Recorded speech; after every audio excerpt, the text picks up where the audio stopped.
She stepped off that train with $4 in her pocket and a heart full of broken promises. The man who was supposed to marry her took one look and said, "I don't need a wife anymore." Right there, on that platform, in front of everyone. But what happened next? A stranger stepped out of the crowd, a man she'd never met, and changed everything. Was he her salvation, or just another trap? This is the story of Emily Carver, a woman who lost everything and found something she never expected in the wild Colorado frontier. Stay until the end, because the moment she grabbed that rifle and ran into a burning barn, that's when you'll understand what true love really looks like. The lesson.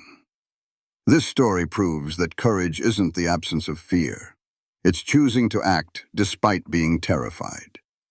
And sometimes the safest place in the world isn't a locked door. It's finding someone who will stand beside you through the fire. If this story touched your heart, hit that like button. Drop a comment telling me, have you ever taken a risk that changed your life? Share this with someone who needs to hear that it's never too late to start over. And subscribe so you don't miss our next story. Because every week we bring you tales that remind you what truly matters. The train whistle cut through the Colorado air, sharp and final.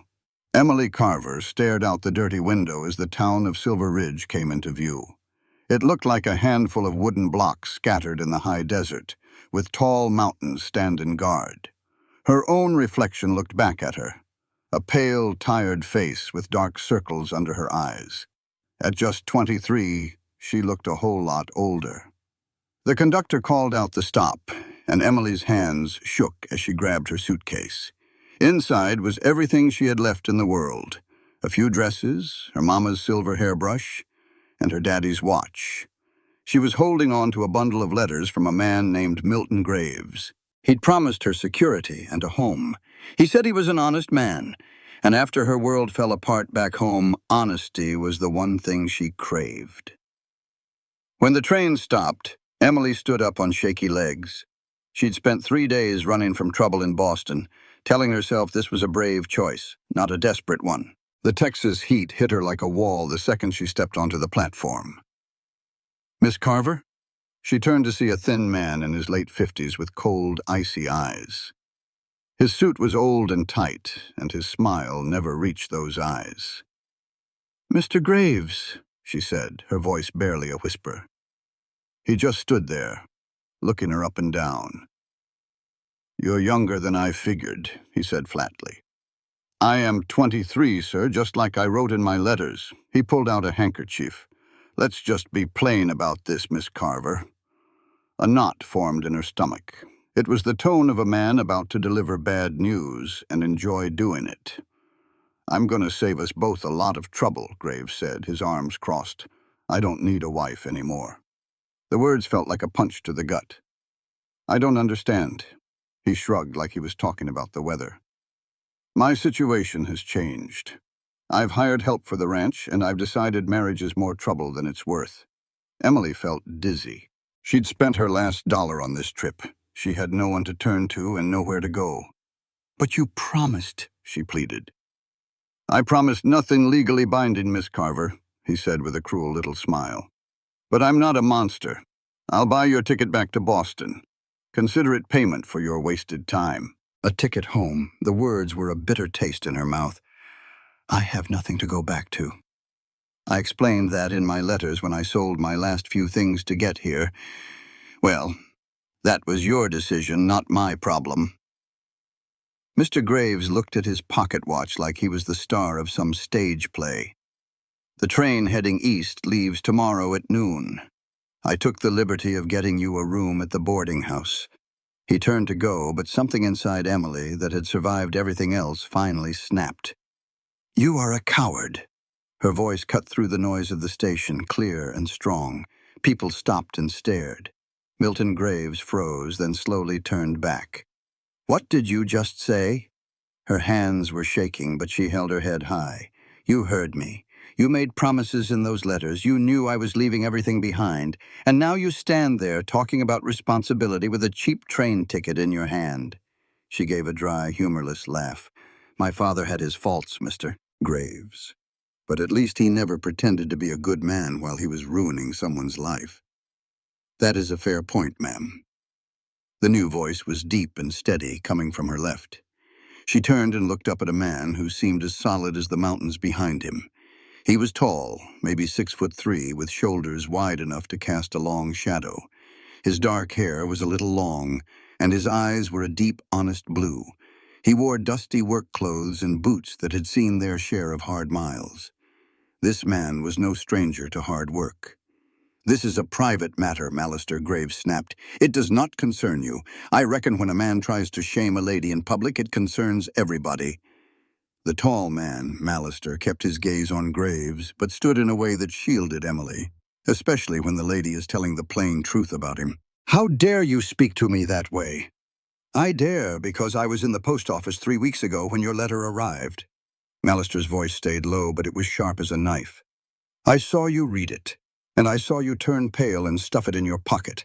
I have been wondering since then what kind of man lets a woman travel all this way knowing he is not going to keep his word."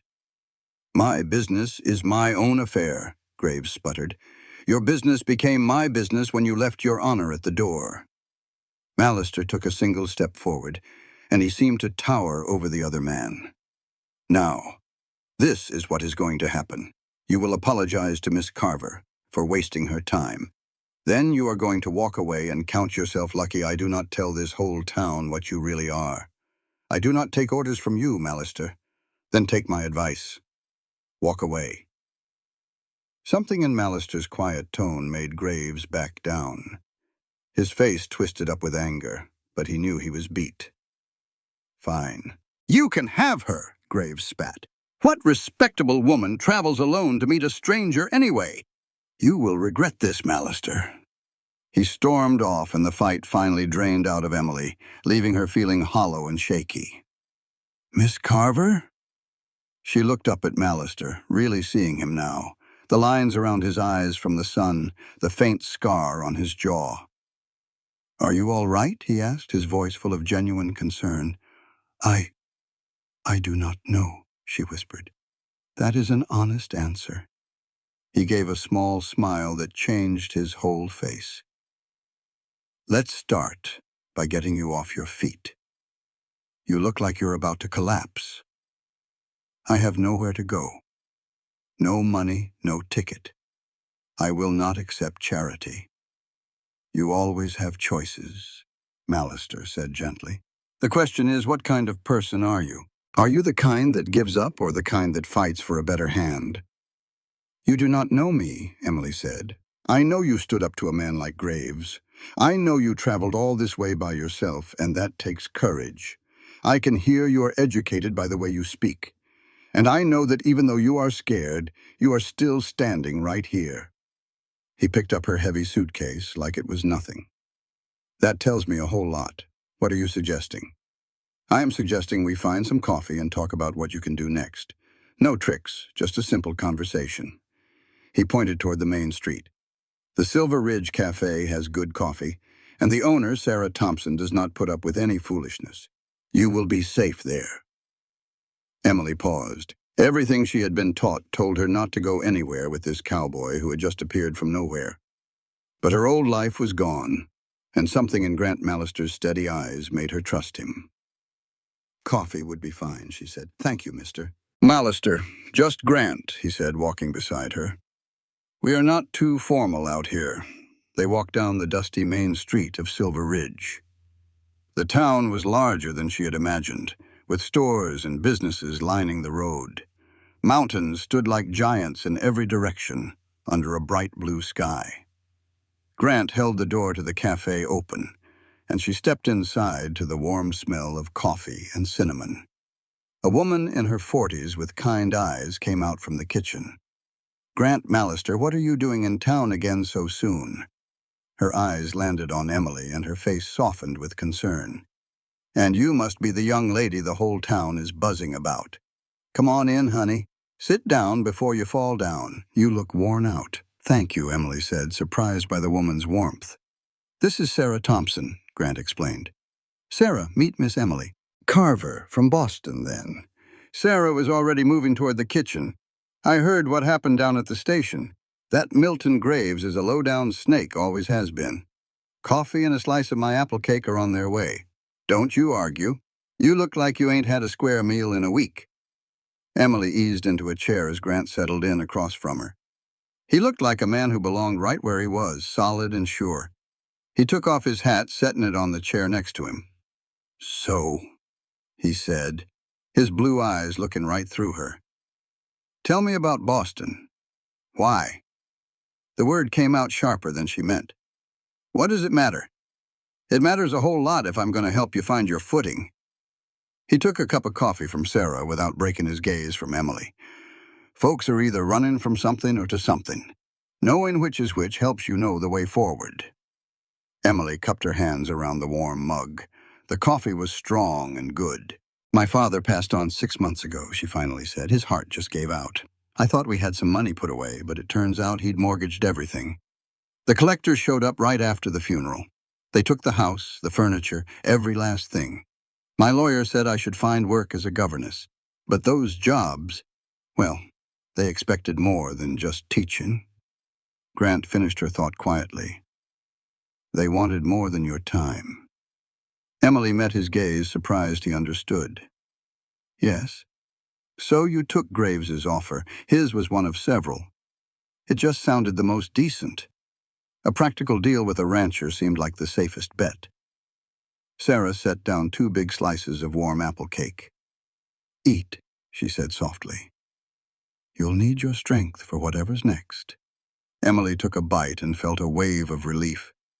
She hadn't known just how tired and hungry she truly was. She ate slowly while Grant sat with her in a comfortable quiet. That silence was a gift. He wasn't pushing or prying, he was just there, steady as the mountains. "I have $4.37, Emily said after a moment. "That's every penny I have in this world. Not enough to get back east, and not enough to live on for more than a few days." "What can you do?" Grant asked. "What kind of skills you got?" "I can read and write, and I know how to keep household books. I can cook simple, practical meals and manage a budget. I can also teach children. I helped my mama run a literary circle before she passed." She stopped, feeling foolish. What good were those skills out here? "That's more than you think," Grant said. "Silver Ridge is growing. We need good teachers." And as for ranch houses, he gave a small smile. "Most of us bachelors live like critters in a den. A woman who can make a house a home, who can keep the books straight, that's a valuable thing. Are you offering me a job, Mr. Mallister?" "Grant," he said again, "I'm thinking on it. Thinking on... But you need to know what you'd be getting into." He leaned forward, his voice serious.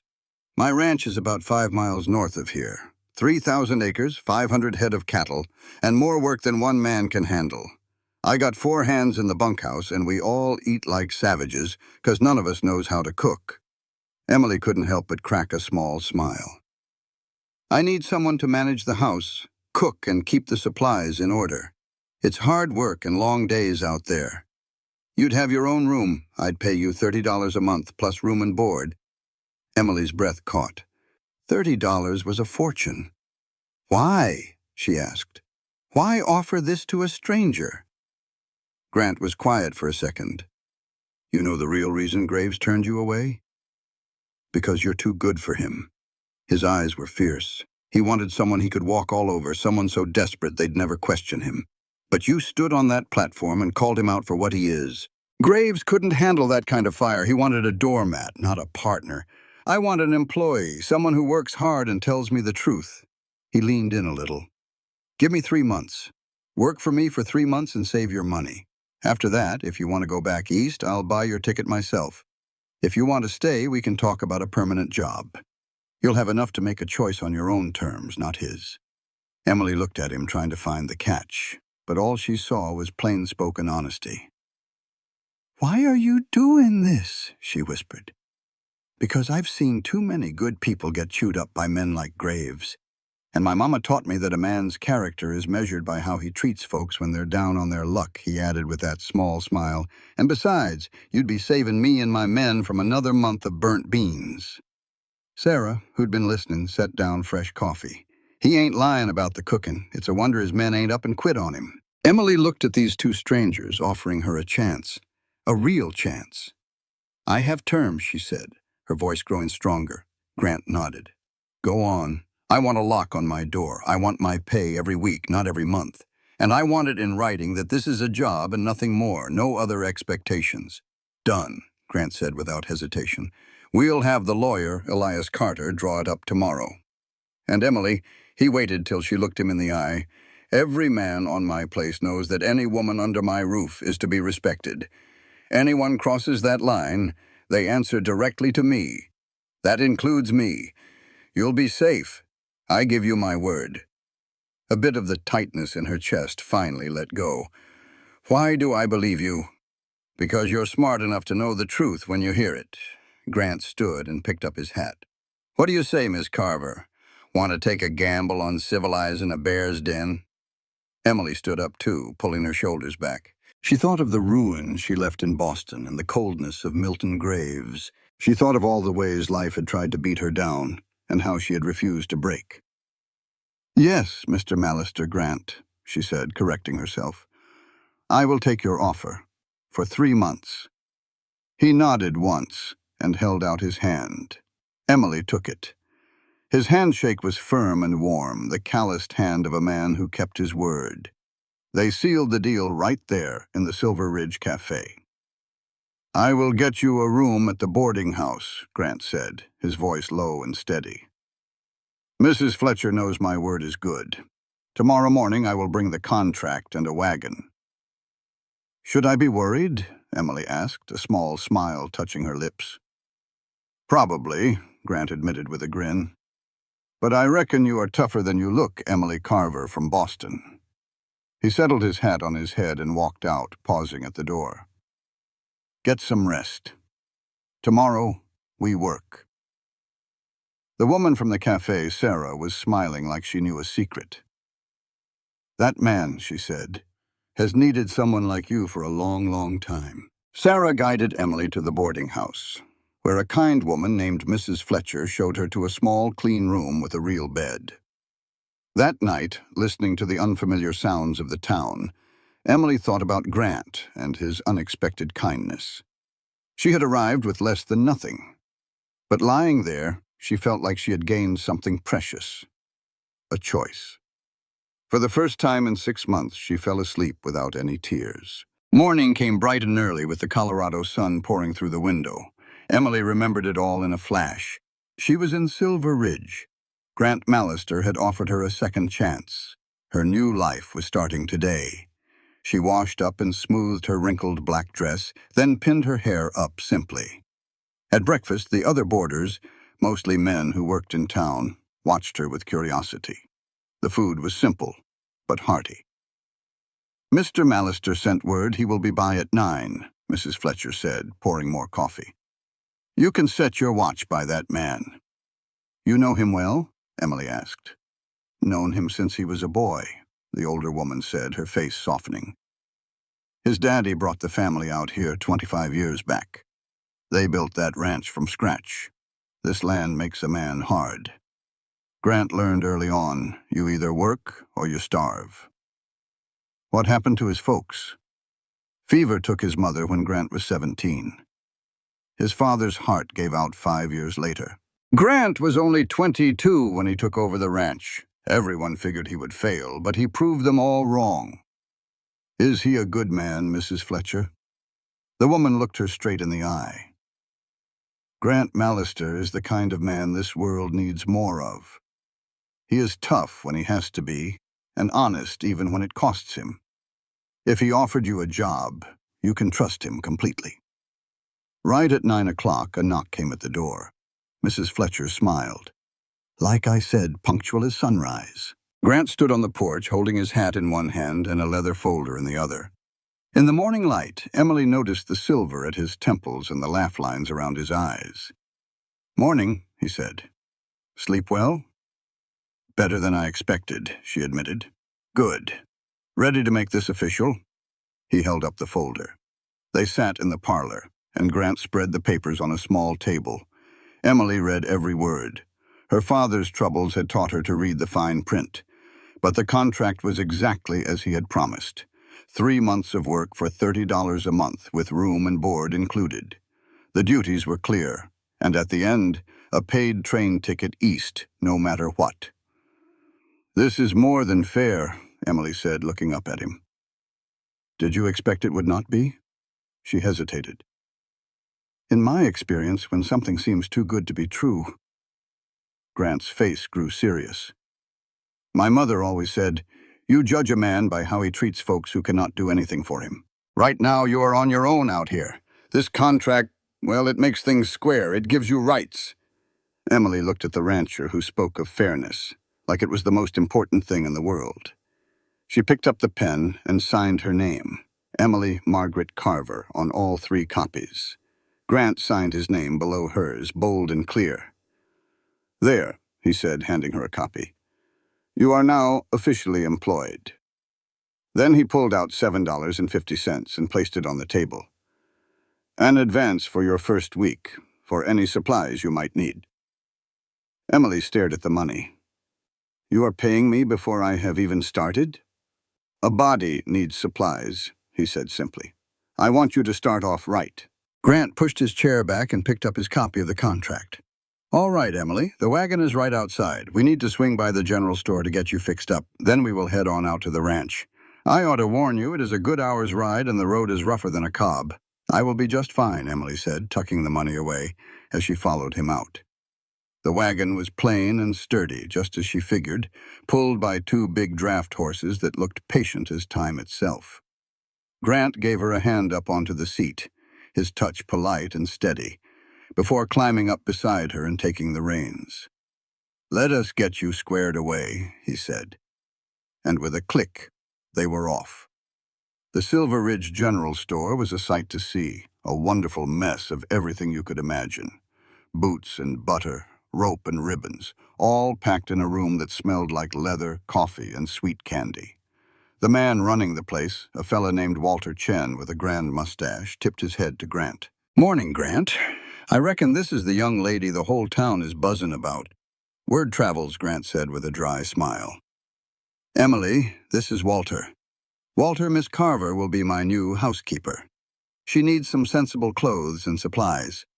Walter's eyes lit up with curiosity, but he was all business. "Miss Carver, what size boot do you wear?" Not long after, Emily had a pair of sturdy boots, 2 simple work dresses in dark colors, a warm coat for the cold months ahead, leather gloves, and a wide-brimmed hat. Grant insisted on that hat, saying, "The sun out here will cook you raw." He also added a few things himself, like a good sharp knife and a small leather-bound journal. "For keeping track of expenses," he said, "or for your own thoughts." When Walter added it all up, Emily's jaw nearly hit the floor. "Grant, this is far too much." "It is all necessary," he stated, laying out the bills. "A ranch is no place for flimsy things. Consider it an investment in my business." They loaded her new things into the wagon, and soon they were heading north out of town. The weight of her decision began to settle on Emily's shoulders. She was leaving what little civilization she knew for a lonesome ranch with men she had never met. "Feeling a bit shaky?" Grant asked. His knack for reading people was a little unsettling. "Terrified is more like it," Emily confessed. "But I am still going." He let out a warm, honest laugh. "I like that. A person who is not afraid to admit they are scared. See, being scared is not the problem. Doing it anyway, well, that is what courage is all about." They rode on for a while, the quiet between them comfortable as the wagon rattled down a road that was more of a trail now. The mountains loomed larger, and the wide open country stretched out on all sides, golden and wild. "Tell me about the men at the ranch," Emily finally said. "There are 4 of them," Grant began. "Tommy Blackwood is the youngest. Been with me 6 years. Best horseman I have ever seen. He is a quiet sort and keeps to himself, but he is solid as a rock. Then you have got the Martinez brothers, Charlie and Dusty. They handle the cattle. They are good men and hard workers, but they will probably poke and prod a bit at first. Not out of meanness, mind you. They just want to see if you have got any grit. And the last one is Jake Thornton. He is the oldest, near 60. That man can build or fix anything. He is a bit prickly on the outside, but inside he is as gentle as a lamb. He will likely take to you like a long-lost daughter." Emily took it all in, trying to imagine these men she would be living with. And you would trust them with my safety? Without a moment's hesitation, Grant said, I trust every one of them. Out here, you cannot afford to keep a man you do not trust. The ranch came into view slowly. First you saw the fences stretching for miles, then the dark shapes of cattle grazing in the distance. Finally, the buildings appeared, a big two-story house, a barn, a bunkhouse, and some corrals. When Grant pulled the wagon up to the main house, Emily saw that her friend Sarah had been right. These men lived like animals. The porch was covered in dust and forgotten tools, and the windows were so dirty you could barely see through them. It is even worse on the inside, Grant warned, seeing the look on her face. He was not kidding. The house itself was well built with good, solid furniture, but it was buried under layers of filth and neglect. The main room had a big dining table piled high with papers, tools, and the pieces of a rifle. The kitchen was a disaster, with dirty dishes stacked everywhere and a stove caked in grease. Good heavens, Emily whispered. I know, Grant said, looking a little ashamed. We have not had a proper housekeeper for 2 years, not since old Martha passed on. She was tough as leather and ran this place with an iron fist. Emily set down her bag and walked through the room. Her mind was already making a list. The curtains were good quality, just filthy. The furniture was solid wood, just covered in dust. The kitchen had a good layout, just buried under a mountain of mess. Show me to my room, please, she said. Grant led her upstairs. This one is yours, he said, opening a door. My room is down at the end of the hall. The other 2 are for storage. And as you asked, your door has a lock. He showed her the simple bolt on the inside. The room was small, but clean enough, with a proper bed, a dresser, and a window that looked out over the barn. Everything was dusty, but it was good, solid furniture. There is a water pump in the kitchen, Grant told her, and the outhouse is out back. It is not fancy, but it works. Emily turned to him, her shoulders set. I will need a few hours to get settled. Then I need to know everyone's schedules and what they like to eat. Tomorrow, I will begin cleaning and set up a meal plan. A look of pure admiration crossed Grant's face. Yes, ma'am. Is there anything else? Yes, she said. I will need a budget for food and household supplies. Spend whatever you need within reason, he replied. Just keep a record of it. The men work hard and they deserve to eat well. Understood. Emily looked around the dusty little room. She thought of her old life in Boston, of the shame and fear that had chased her all the way out here. This was harder and rougher than she had ever imagined. But it was honest work, for an honest man who looked at her as if she had real value. Thank you, she said, meeting his gaze, for this opportunity. No, thank you for taking it, Grant said with a small smile that changed his whole face. Now you best get ready. You are about to meet the men. I expect they have been watching us from the barn this whole time. Emily Carver had lost everything, and now she was here, a city girl facing a dusty new life. To find her footing, she first had to face the ranch hands. Grant's voice carried up the stairs. Come on down, Emily. Time to meet the fellas. He paused in her doorway. You got this. Just be yourself. She took a steadying breath, smoothed her dress, and walked down to meet her future. 4 men stood in the front room, looking as nervous as she felt. Tommy Blackwood was just a boy, shy and quiet. Dusty Martinez wore a grin as wide as Texas. His brother Charlie was built solid and looked her over like he was judging cattle. Then there was Jake Thornton, with kind, crinkled eyes that softened his tough-as-leather face. Grant made the introductions. Boys, this is Miss Emily Carver. She'll be running the house from now on. You will treat her right and follow her rules. Any questions? Dusty, bless his heart, spoke right up. Can she cook? Charlie jabbed him with an elbow. What? It's a fair question, he mumbled. Emily couldn't help but laugh. Yes, Mr. Martinez, I can cook, and it'll be a whole lot better than what you've been eating. Dusty turned to his brother. She sure talks proper. She's educated, you fool, Charlie shot back. Jake's gravelly voice cut through the chatter. All right now, let the lady breathe. Welcome to the Mallister Ranch, Miss Carver. You need anything, you just give a holler. Thank you, Mr. Thornton. Just Jake, he said with a warm smile. We're plain folk here. Looking at these men, Emily felt a small weight lift off her shoulders. They weren't high society, but they were honest. In that case, she said, call me Emily. And I have a question for you all. What's your favorite home-cooked meal? The men lit up, talking over each other about everything from burnt stew to perfect tamales. By the time they left, Emily knew more about them than any formal meeting could have taught her. Grant was the last to leave. You handled that mighty fine. They seem like good men, Emily replied. They are, Grant said, grabbing his hat from the mantel. Emily noticed an old family photo there, with a much younger Grant standing beside his parents. I'll let you get settled. Supper is usually around 6, but don't you worry about tonight. We can handle one more night of Jake's cooking. I don't mind, she started to say. No, Grant insisted. You've had a long trip. Rest up. Tomorrow is soon enough to start changing our lives. After he was gone, Emily stood in the quiet house and felt solid ground for the first time in a long while. This wasn't the life she had planned, but it was real work with real people. It was a chance to build something new from the ashes of her old life. She went up to her room and began to unpack her suitcase.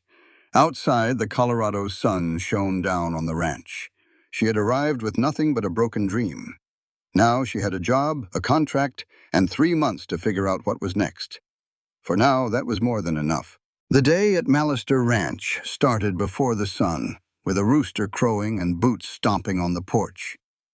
Emily woke in the dark, her heart racing for a moment before she remembered where she was. This was her new life. She dressed quickly in a sturdy work dress and braided her hair, her hands shaking with excitement, not fear. Today she would earn her keep. The kitchen was a disaster zone. Dirty dishes from last night were piled high, the stove was caked in grease, and the floor was covered in mud. A general surveying a battlefield had nothing on her. Emily rolled up her sleeves and got to work. The hard, physical labor felt good, honest. It was a satisfaction she had never known back in Boston. By the time the sun started to peek through the windows, the stove was shining, the dishes were put away, and a big pot of coffee was brewing. The rich smell brought Jake Thornton wandering in. Well, I'll be, he said, his face lighting up. Pardon my language, Miss Emily. Didn't figure you'd be up and at it already. A ranch never sleeps, she said, pouring him a steaming mug. Jake took a sip and his eyes went wide. This is real coffee. Honest-to-goodness coffee. What have you been drinking? She asked with a smile. Dusty's brew, he grumbled. That stuff could peel paint. Emily got down to business. I'm planning to make breakfast, but I need to see what we have. The pantry was a mess of torn flour sacks and hardened sugar. The cellar was just as bad, with jars stacked every which way. Nobody's really managed things since Martha passed, Jake admitted, looking a little embarrassed. Still, Emily found what she needed: eggs, bacon, flour, and potatoes. Soon, the wonderful smell of a real breakfast filled the house, drawing the men in one by one. Grant was the last to arrive, his eyes taking in the clean kitchen with clear approval. You've been busy, he said. Busy is good, Emily replied, setting platters of hot food on the table. The men ate like they were starved, their quiet sounds of enjoyment telling her everything she needed to know. Biscuit. This is the best grub I've had since my mama passed on, he said, and Charlie couldn't help but nod. Well, don't get too comfortable, Emily said with a grin. Tomorrow, I am taking stock of this pantry and making a real meal plan. I'm guessing there will be greens. Vegetables? Tommy mumbled. Yes. Meat and biscuits are fine, but a body needs variety to stay strong. Grant caught her eye, and the pride in his look sent a warmth right through her. She looked away, flustered by the feeling. After breakfast, Grant stayed behind a moment. This place didn't get messy in a day, he said gently. No need to fix it all at once. I know, but keeping busy helps, she paused. Grant, I need to get to town. The pantry is a mess and we are low on basics. I will need the household money. Make a list. We will go tomorrow. He paused, then asked, "How are you really settling in?" "It is strange," she admitted, "but not bad. I slept soundly for the first time in ages, even with that rooster crowing at dawn." Grant chuckled. "That is Sergeant. He likes to order everyone around." "Sergeant the Rooster, that is perfect," she smiled. After he left, Emily watched him cross the yard, a man who knew his place in the world. She took a deep breath. She had a lot of work ahead, starting with a pantry full of mouse droppings that needed a complete overhaul. Around midday, she carried sandwiches out to the men. Just as she figured, Jake was on the barn roof and climbed down as soon as she called. "You're aiming to spoil us," he said, taking the food with both hands. "We'll get too used to this." Emily just smiled. "A fed crew works harder." She found Tommy in the breaking pen with a young horse that gave her a nervous eye. He took his sandwich with a quiet nod of thanks. The horse, a pretty chestnut, shied away from the fence. "She's a bit skittish," Emily said. "Was treated rough," Tommy mumbled, the most he had said all day. "Takes a while to learn to trust again." Emily watched the horse for a moment. "How long does that take?" Tommy shrugged. "Depends. Some never do. Others just need patience. Reckon people are the same." That was a sharp thing to say, and Emily saw the shy young man in a new light. She rode a gentle mare out to the far pasture to find the Martinez brothers. The wide open land stretched out forever, with mountains on the horizon under a sky so blue it almost hurt your eyes. Something in her chest felt like it was finally breathing deep. This was real freedom. Charlie and Dusty were fixing a fence line. Dusty's grin was a mile wide when he saw the food. "You rode all the way out here?" he asked, impressed. "This old horse did all the work," Emily admitted. Charlie ate his sandwich while studying her with those thoughtful eyes. Finally he asked, "You fixin' to stay on after the 3 months?" The question surprised her. "I'm not sure yet. That's what the trial is for." "Good," Charlie said simply. "Good that you're honest. Better to know where we stand than have you pretending." "Easier for what?" Emily asked. "Not to get attached," he said, and that was the end of that. Emily found Grant at the north fence driving new posts into the ground. His shirt was damp with sweat and his hands moved with an easy, practiced strength. "Brought you some lunch," she called out. He looked up, and a smile changed his whole sun-creased face. "You didn't have to ride all this way." The men were all scattered about. Couldn't let the boss man go hungry.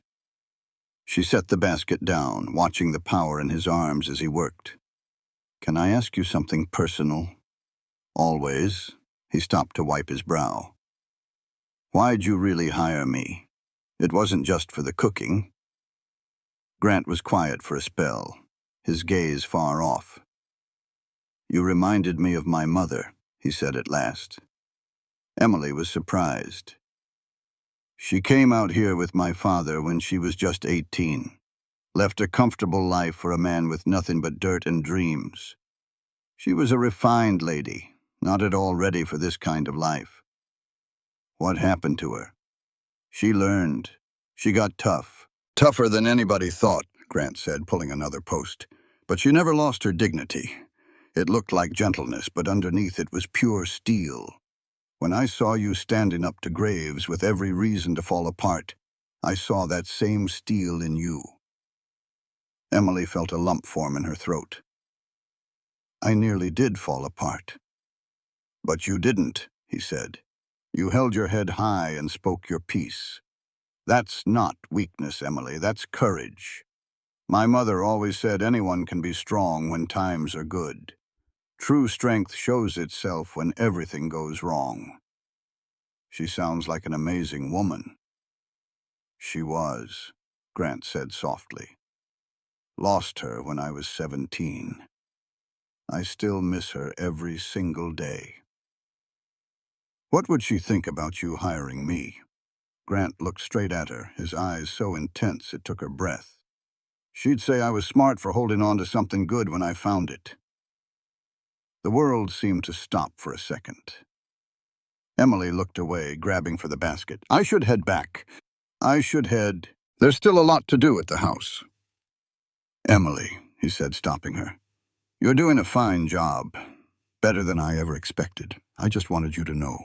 She rode back, feeling a warmth that had nothing to do with the sun. The rest of the afternoon was spent cleaning the parlor. She found beautiful hardwood floors under all the grime and furniture that shined up real nice. In a spare room, she discovered boxes of Martha's things, cookbooks with notes written in the margins, and old photographs of people who had clearly meant the world to her. When the men came in for supper, a beef stew was bubbling on the stove and an apple cobbler was warming in the oven. She had even put some flowers in a vase on the mantel. The parlor almost looked like a home again. They ate with loud appreciation, and afterward they didn't scatter right away. Jake played a few quiet songs on a harmonica, and the Martinez brothers argued good-naturedly over which was smarter, a horse or a cow. Even Tommy cracked a smile. And Grant, he just sat by the fire with his coffee, watching her. There was something in his look that made her hands feel clumsy. Leave the dishes, he said softly as she reached for his cup. Sit down a spell. You've been on your feet since sunup. So have you all. We're used to it. You're not. Sit down. That's an order. Emily sank into the chair, suddenly feeling how much her body ached. But it was a good kind of tired, an earned tired. Thank you, Grant said, his voice low and meant only for her. For all of this. You brought life back into this house. It's my job. It's more than that, he insisted. Martha kept us fed, but she never made this place feel like a home. This, he gestured around the room. This feels like a home. Before she could think of what to say, Charlie spoke up about a supply run into town. The moment was broken, and Grant turned to talk ranch business. But as Emily sat by the fire, listening to their talk, she felt a quiet sense of belonging settle over her. Later that night, safe behind her locked door, she listened to the sounds of the ranch. She thought about Grant's mother, and about being strong when things go wrong. She had arrived here feeling broken, but for the first time in a long time, she felt like she might just be putting the pieces back together. Sleep came easy and deep after a long day of honest work. The next morning, Emily was up before the sun, making a breakfast big enough for hard-working men. At the table, they planned the day, and she started to learn the rhythms of the ranch. That afternoon, the trip to town showed her a different side of things. With Emily sitting beside Grant in the wagon, she knew exactly how it must have looked to the folks in Silver Ridge. In the general store, Walter Chen was polite, but she saw the curious looks from others. At the bank, the teller's eyebrows shot up when Grant gave her access to the household account, and the postmaster's wife actually pulled her skirts away, like Emily's bad luck might rub off on her. Pay them no mind, Grant said as they loaded up the wagon. Small towns have long memories. They will find someone else to talk about soon enough. But she felt the sting of their judgment. On the quiet ride home, Grant finally spoke. I am sorry. I did not think how this would look, you working for me so soon after everything with Graves. You have nothing to be sorry for. You gave me a job. Some folks will not see it that way. They will assume, he said, his jaw tight. They will assume I am your kept woman, Emily finished for him. Grant's hands tightened on the reins. I could set them straight. Do not, she said firmly. Let them think what they want. We know the truth. The men on the ranch know the truth.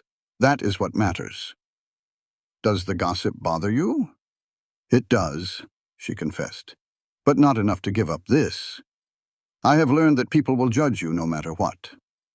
Might as well do what is right and let them talk. A look of admiration softened his face. My mama would have taken a shine to you, and loaded supplies with a quiet understanding. The days started to flow together in a comfortable rhythm. Emily embraced ranch life from the early mornings to the hearty meals and the work of turning a chaotic house into a home. She learned the little things about the men. Jake liked his coffee strong enough to dissolve a spoon. Tommy avoided onions like the plague, and Dusty had a powerful sweet tooth. Charlie valued a job done right over a fancy presentation. And Grant seemed to appreciate everything she cooked. But she noticed he had a special fondness for the roast chicken she made, just like her mother used to.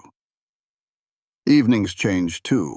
Instead of scattering after supper, the men would gather in the parlor. Jake might play his harmonica, or Charlie would teach Emily poker using little stones for chips. Grant would sit with his account books, but Emily often felt his eyes on her as she laughed or focused on her cards. After a few weeks, Emily felt a change in herself. The deep tension in her shoulders began to ease, and she started sleeping through the night again. She was learning the land, the way the mountains changed color with the sun. One evening, Grant took her riding to show her the property lines. As they watched the sun dip below the horizon, painting the sky in orange and purple, he asked her something that took her by surprise. "What do you think about bringing in some dairy cows? There is a good market for it in town." Emily thought about it practically. "You would need someone who knows what they are doing." "Jake used to work on a dairy farm," he said. "He could get it all set up." Emily nodded slowly. "You would need cold storage and a steady delivery schedule. But if the demand is there, it sounds like a solid plan." "See," Grant said, turning his horse toward home. "This is why I wanted your opinion. You think things through. Too many folks just leap without looking." "That is how my father lost everything," Emily said, the words coming out before she could stop them. "He never saw a risk he did not like.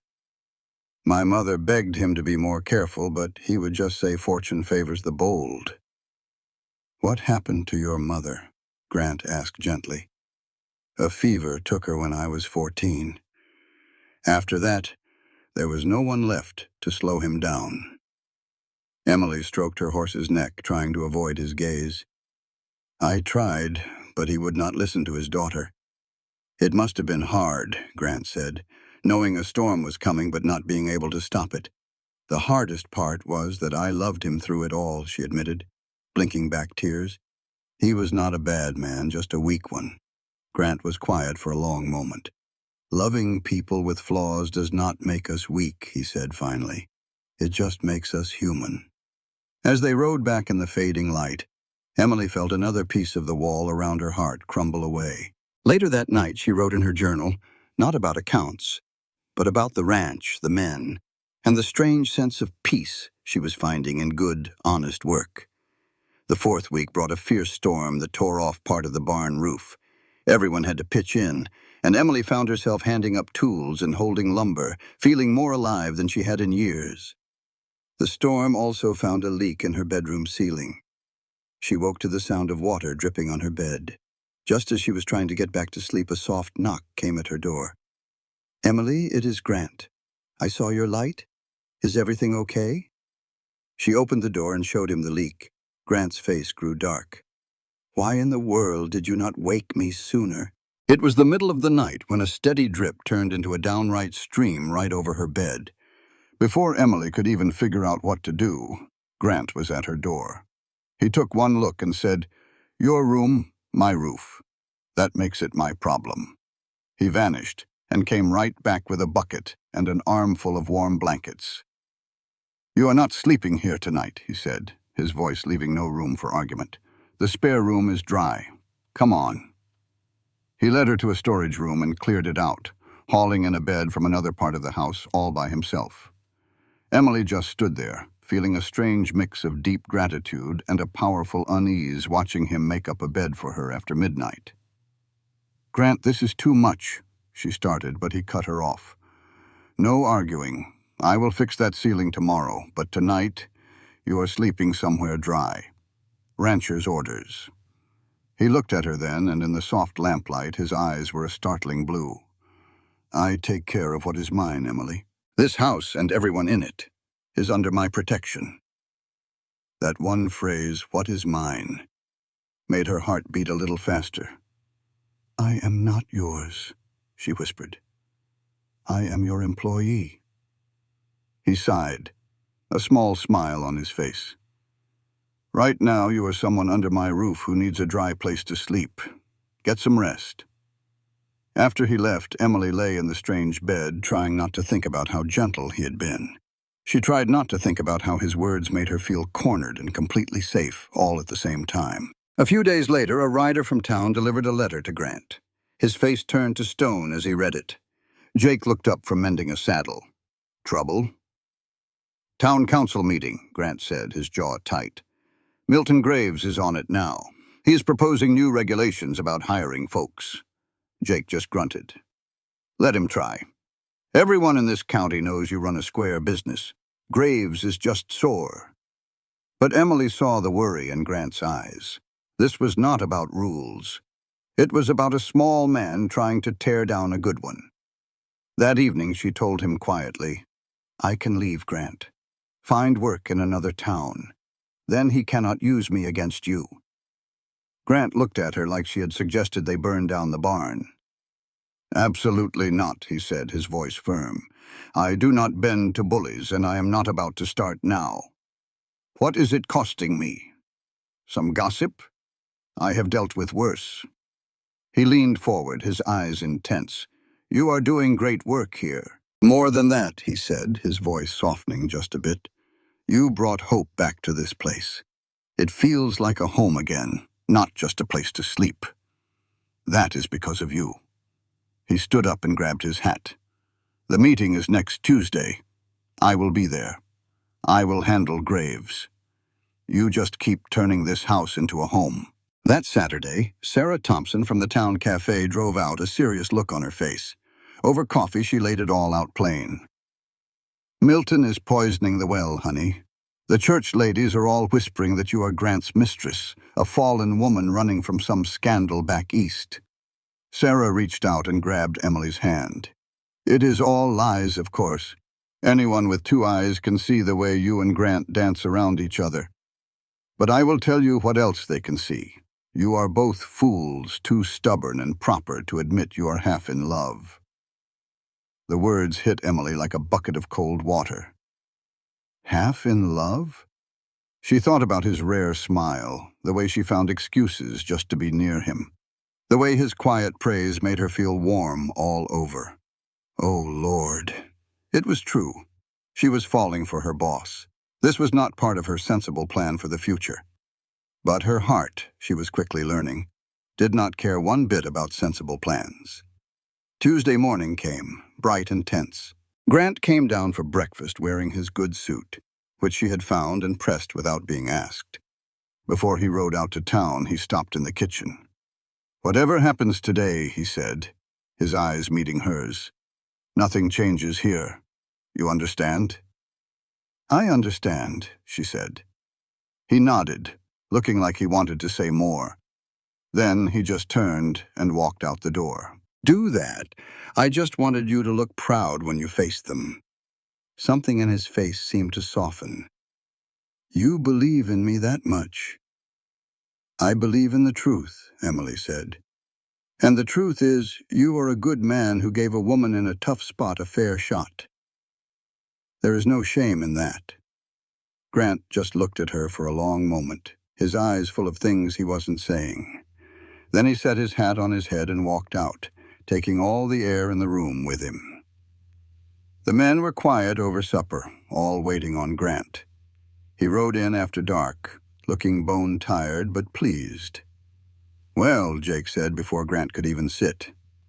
Graves gave it his best shot, Grant said, taking the plate Emily offered.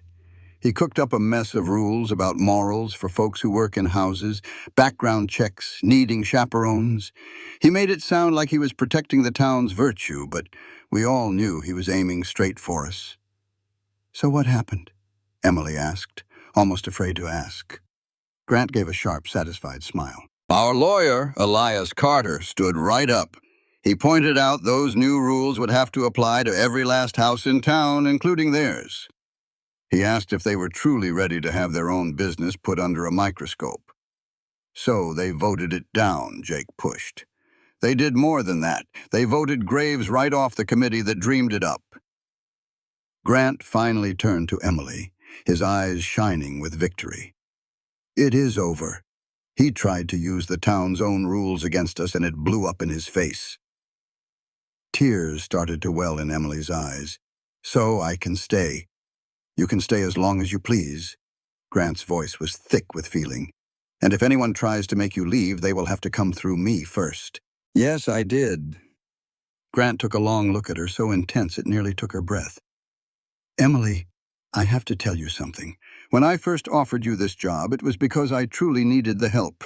But it was also because—" He paused, trying to find the words. "From the second I saw you on that platform, standing up to Graves with your head held high, even though you were terrified, I could not get you out of my mind."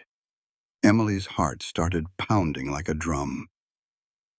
"Grant, please, let me finish," he said, leaning in. "These last few weeks, having you here, seeing you bring this old house back to life, laughing with the men, challenging me. Emily, you have become vital, not just for the ranch, but for me. I do not understand what you are saying. I am saying this began as a job, but it has turned into something more. At least it has for me." His voice got lower, more personal. "I am saying I look forward to breakfast just because I know you will be there. I am saying I make up reasons to ride back to the house in the middle of the day just for a chance to see you. I am saying that the best part of my entire day is sitting here by this fire with you.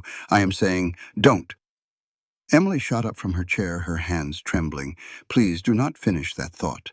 Grant stood up too, a wounded look on his face. "Emily, I am sorry. I did not mean to upset you. You are my employer. I work for you. That fact alone makes anything else impossible." She hugged herself, trying to stay composed. "I cannot afford to make my life more complicated. I need this work.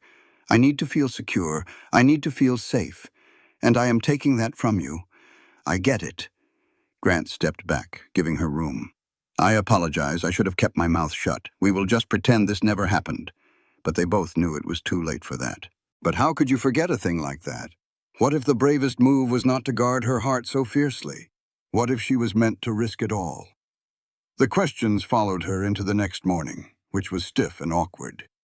She was up before the sun, but the kitchen felt heavy with all the words that had been spoken, and all the ones that had not. Grant came down for breakfast, looking just as tired as she felt. His eyes met hers for a second before he looked away. The other hands felt the tension right away. Jake's knowing eyes darted between them. Dusty started to speak, but a sharp look from Charlie made him close his mouth. "A big storm is coming," Jake said, finally breaking the silence. "I can feel it." "We need to secure the north barn," Grant said, his voice flat. "Charlie, Dusty, you go check the fence lines. Tommy, get the horses from the far pasture." The men cleared out fast, leaving Emily alone in the quiet kitchen. She had to talk to him, but the very idea was terrifying. She was saved by the sight of Sarah Thompson's buggy rolling up the drive. Sarah was not by herself. She had 3 other women from town with her, all of them carrying baskets. "Do not look so scared," Sarah called out as Emily stepped onto the porch. "We come in peace. This here is Martha Wilson, Helen Carter, and you recall Mrs. Fletcher." Emily was clearly confused, so Mrs. Fletcher stepped forward with a kind smile. "We heard all about that town meeting, dear. We heard how Grant stood up for you and how Mr. Graves was put in his place. We wanted to come out and show our support. We also brought pie," Martha said, lifting her basket, "and some fabric. Those work dresses are fine, Emily, but you need something a little nicer for Sundays. I just do not know what to say." "Just say you will let us in for some coffee," Helen said with a grin. "I would have gone crazy by now with 5 men and no other women around." The afternoon was a comfort. The women gathered at her kitchen table, and for the first time in a long while, Emily felt the simple joy of female friendship. They shared recipes, advice, and a little town gossip. When Emily told a softer version of her story, Sarah gave her a knowing look but did not push for details. "The truth is," Martha said, "most folks in town are on Grant's side. Graves has always been a snake. Pay no mind to the church ladies who are making a fuss. They would complain if a mouse sneezed." "I am not planning on leaving," Emily said, surprising herself. "At least not until my 3 months are done." "After that, you will have choices," Mrs. Fletcher said with a firm nod. "A woman with choices is a powerful thing." After they left, Emily stood on the porch, watching the storm clouds gather over the mountains. The air grew still and heavy, like the world was holding its breath. Grant found her there as the first big drops of rain began to fall. "We need to talk about last night," he said. "But first, let's get you inside. This is going to be a bad one." Thunder rumbled and lightning lit up the sky. The rain quickly became a downpour, hammering against the roof. The ranch hands burst in from the bunkhouse, soaked to the bone. "All the animals are secured," Tommy said. "We did what we could." "Good," Grant said, looking out the window. "Everyone stays inside until this passes. Emily, is there—" He stopped, his whole body going tense. Emily followed his gaze. She saw it too. Lights moving near the north barn. They were too steady to be lightning. "Someone is out there," Jake said, already reaching for the rifles. "Being out in this storm means they do not want to be seen." "Rustlers," Charlie spit the word out like a curse. "Has to be the Dalton gang." Grant's face was like stone. "How many lights do you see?" "4, maybe 5, Dusty said. "Could be more hiding out there. They are using the storm for cover." Grant was already strapping on his gun belt. "They plan to take what they can while we are bunkered down in here. Jake, you and Tommy take the back.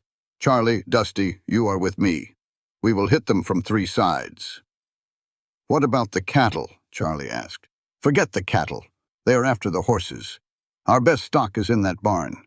Grant's voice was hard as nails. "Those horses are years of work. I am not letting thieves take them without a fight." "Grant," Emily's voice cut through the noise, "you are going out in this storm against armed men." "I am going out to protect what is mine," he said, his eyes like steel. "This is my land, my animals, my problem to handle. It is also crazy. They have guns, and there are more of them. Not for long. We know they are there. Now we even the odds. I am coming with you." The whole room went quiet, and every man stared at her. Grant's face went from disbelief to something that looked like fear. "Absolutely not. You need every gun you can get. Another rifle could make all the difference. You cannot even handle a firearm." "My daddy taught me when I was just 12, she said, walking to the gun cabinet. "He believed a woman should know how to protect herself." "Emily, this is not target practice. These men are killers," Grant said, his voice rough with desperation. "I will not risk you. That is not your choice to make." She pulled down a rifle, the weight of it feeling familiar in her hands. "This is my home, too. These men are my friends. I am not hiding inside while people I care about are in danger." "She has got a point, boss," Jake said quietly. "An extra gun could help." "This is madness," Grant said, running a hand through his hair. "You could be killed." "So could you," she replied, checking the rifle. "And I will not spend my life wondering if one more person could have saved you. That rifle could have changed things. I am not going to spend my life wondering what if, Grant. I just cannot." A flash of lightning lit up the room, and Emily saw it all on Grant's face, fear and pride wrestling with something deeper. He finally gave a small, reluctant nod. "You stick with me. Do not leave my side. You only fire if you have a clear shot and know what you're aiming at. And if I say run, you run. Got it. I got it. Lord, help us," Jake mumbled, but Emily heard the respect in his tone. "Let us get moving before they take everything." They stepped out into the storm, and it hit Emily like a wall. The wind drove the rain sideways, trying to push her right off her feet. You could barely see a few feet in front of you. Grant grabbed her hand, his grip firm, and yelled in her ear, "Stay low. Mind your step. Only shoot if you are sure."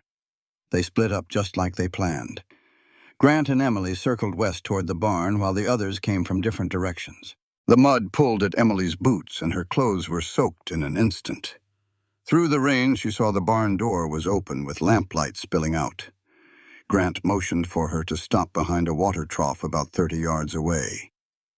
"4 men that I can see," Grant whispered. "Could be more inside." When Jake gives the signal, 3 shots, we move. They will probably scatter. If they are not armed, let them go. Only shoot if they shoot first. What is the signal for? To let them know they are surrounded. Give them a choice before this turns ugly. Emily understood. These were thieves, maybe worse. This was not some polite disagreement. This was raw frontier justice. 3 sharp cracks echoed through the storm. That was Jake. Grant stood and his voice boomed. "You are surrounded. Drop your weapons and get away from those horses." For a second, there was silence. Then all hell broke loose. Rustlers poured out of the barn, a confusing mess of dark shapes and muzzle flashes. Gunfire erupted from every direction as our men returned fire. Grant shot twice, and the cursing that followed told her he hit his mark. Emily saw a man running their way with his gun raised. She lifted her rifle, took a breath, and squeezed the trigger. The kick slammed into her shoulder. The man cried out, grabbing his leg as he fell. "Good shot," Grant said. "Stay down." Another rustler was aiming for Jake, who was behind a fence. Emily fired again. The shot missed, but it was close enough to make the man duck for cover. That is when it all went wrong. One of them, a big fellow with a bandana over his face, raised a torch. He had soaked it in oil to keep it lit in the rain. "They are going to burn the barn," she screamed. The man threw the torch. It sailed through the air and landed right in the hayloft. In seconds, flames erupted, lighting up the night. The horses inside began to scream, a sound that cut right through Emily. Grant's best animals were trapped in that fire. "We have got to get them out," Tommy yelled, breaking cover and sprinting for the barn.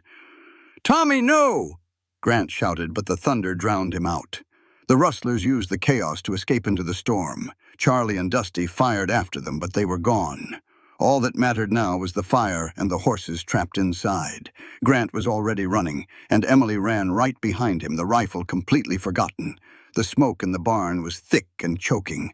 The fire was eating the dry hay with a terrifying hunger. Horses kicked wildly in their stalls, their eyes wide with fear. "Get the stalls open!" Grant yelled through the smoke. Emily wrestled with a stuck latch, while a wall of heat pressed in, stealing the air from her lungs. Burning hay fell around her like fiery snow. Finally, the latch gave, and a terrified horse nearly trampled her on its way out. She just moved to the next one, her eyes and throat burning raw. All the men, Grant, Jake, Charlie, and the others, were right there with her, pulling horses from the flames. The whole roof groaned, ready to come down. Grant grabbed her arm. "Now, Emily, it is coming down." They scrambled out into the pouring rain, dragging the last horses with them, just as the roof caved in with a terrible crash. Emily dropped to her knees in the mud, hacking up smoke. Grant was right beside her, his face black with soot. "Are you hurt?" She just shook her head, unable to talk. Every horse was safe, and Jake looked at the fire with a grim nod. "Could have been worse. We just lost a barn." "Sir," Grant repeated the words. "Just a barn." But his eyes were locked on Emily. "You could have died in there." When she could finally breathe, she said, "But I did not. The horses are safe." Grant's voice was rough. "You shot a man. You ran into a fire. What were you thinking?" She looked him straight in the eye. "I was thinking this is my home. I was thinking I am stronger than I look, and I was thinking I love you too much to let you face this alone." Grant just stared, his face a mix of shock and wonder. His hands, gentle now, came up to cup her face. "Say it again," he said, his voice hoarse. "I love you," she repeated, and this time it was easy. "I told myself not to, that it was dangerous, but I cannot pretend any more, Grant." He breathed her name. "Emily. I do not want a housekeeper. I need a wife, a partner who will stand with me through fire and flood. I want you, Emily Carver." She put her hands over his. "Then I am here, and I am yours." His kiss was hard and certain, like a man finding water after weeks in the desert. It was a kiss full of unspoken feelings finally breaking free. She kissed him back just as hard. not caring about the mud or the rain or who was watching. Jake's voice cut through the moment. "About damn time. Y'all gonna kiss all night or help us put this fire out?" They pulled apart, breathing heavy. For the first time, Emily saw Grant give a real, true smile that changed his whole face. "We will finish this later," he promised, his thumb tracing her lip. "Jake is right. There is work to do." By dawn, the storm was gone, leaving behind a cold, gray morning. The barn was just a smoldering skeleton, but everyone was safe. The fella Emily shot started talking the second Sheriff Morrison showed up, giving up the whole Dalton gang. "Y'all did good work," the sheriff told Grant. "Dalton's bunch has killed folks before." Grant put his hand on Emily's back. "It was not luck. We were ready for them." After the sheriff left, the reality of it all hit Emily and she started shaking. She sat on the porch wrapped in a blanket, Grant beside her watching the smoke rise. "My 3 months are not up," she finally said. 3 more weeks." "I do not want to wait," she told him. Grant looked her deep in the eyes. "What are you saying, Emily?" "I came here looking for a job and found a home. If you meant what you said about wanting a wife, I do not need more time. My mind is made up." His voice got thick. "I meant every word. But you need to be sure. This life is hard. I can promise you love and loyalty, but I cannot promise you safety." "I do not want easy," she said, squeezing his hand. "I want a life that matters, with a partner who sees me as an equal. I want you, Grant. The ranch, the danger, all of it." He pulled her in close, his lips brushing her hair. "You are the bravest woman I have ever known. It is not about being fearless. It is about acting even when you are scared." He gently lifted her chin to look him in the eye. "You were scared to death last night, but you still grabbed that rifle. You have been scared since you got here, but you stayed, and you worked. That is real courage, Emily. I learned from a good teacher." She smiled. "You stood up for a stranger. You gave me a home when no one else would. You fought for me." Her voice cracked. "You made me feel like I was worth something again. You always were. You just needed a reminder." They sat together as the sun burned away the last of the storm clouds. Around them, the ranch was already coming back to life. Jake found them on the porch. "Boss, we need to make a plan. The barn is gone, but we can save some of the wood. More importantly, we need a place for the horses tonight." "I will be right there," Grant said, helping Emily up. "Go on and get some rest." "So should you. I am used to this." "You are not." He cupped her face in his hands. "Please let me take care of you. Only if you let me take care of you too. Partners, right?" "Partners." He agreed, kissing her forehead gently. "Now go inside before you fall over." Emily watched him walk toward the ruined barn with Jake. The other hands were already working, each man knowing his job. This was her home now, this ranch, these people, this life. She thought of the woman she was 2 months ago, stepping off that train, completely broken. That woman would not have grabbed a rifle. She would not have run into a burning building. And she never would have been brave enough to admit she was in love. Inside, she changed into dry clothes. Her shoulder was sore and her hands were scraped. She had never felt more alive. She made a pot of coffee and put together a big lunch of sandwiches and biscuits for the hungry men. She served lunch on his blanket in the yard, since the kitchen was too crowded for everyone. Seeing Grant smile made every bit of hard work worth it. The men ate like they were starved, and soon they were talking shop about the rebuild. Charlie figured they ought to add a second story to the new barn. Dusty pointed out it would cost a pretty penny, but Grant settled it. "We are going to do it right," he said. "Build something that will stand for another 50 years. No sense in taking shortcuts." After the men went back to work, Sarah Thompson pulled Emily aside with a big grin. "Heard I need to congratulate you," she said. "Honey, this whole town is buzzing. That Sheriff Morrison talks more than a rooster at sunrise. He told everybody how you handled that rustler and then laid a kiss on Grant Mallister for the whole world to see." Emily's face burned hot. Sarah just laughed and gave her a big hug. "I am so happy for you two. Grant has been by himself for too long. It is a good match, Emily." Love is too precious to waste time on what is proper. Out here, you learn that quick. Later, Emily watched Grant from the porch. He was down to his undershirt, and she saw the strength in his shoulders with every beam he lifted. He looked up and caught her eye, and a smile spread across his face. That evening he found her by the fire. "Come take a walk with me," he said, holding out his hand. They went down to the creek without a word, the big moon lighting up the land in silver. Grant led her to a flat rock by the water.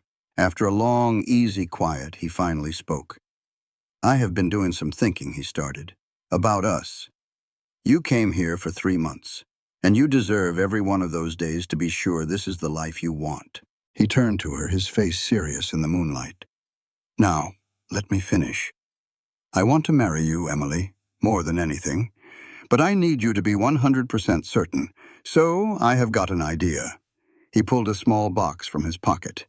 Emily's heart just about stopped. Inside was a simple silver ring with a single small diamond. "This was my mother's," he said, his voice thick with feeling. "My father gave it to her when they came west. She wore it for 25 years. She told my dad to save it for me, for when I found someone worth building a life with." Tears welled in Emily's eyes. "Grant." "This ring," he went on, "it stands for a partnership. That is what I am offering you, a life we build together." He took the ring out. "So here's my proposal. You wear this for the next 3 weeks, as a promise. At the end of your 3 months, if you are still sure, we will go see the preacher. If you are not, well, we will figure that out too. No pressure, just time." Emily looked at the ring, feeling the weight of it all. "Can I say something first?" she asked. "Of course. I came here thinking I needed to be safe," she began, taking his hands. "That avoiding more pain was all that mattered. But you showed me that real safety is not hiding from danger. It is having someone standing with you when it comes. And the only thing worse than risking your heart is never risking it at all." She let go of one of his hands and held out her left one. "I do not need 3 more weeks, Grant. I am already sure. I knew it when I grabbed that rifle. I knew it when I ran to that barn. And I knew it when I kissed you out in that rain. So, yes. My answer is yes." His hand shook just a little as he slid the ring on her finger. It fit like it was made for her. "Emily Mallister," Grant said, trying the name out. "Sounds good, does it not?" "It surely does," she whispered. And then she kissed him, sealing their promise right there by the creek.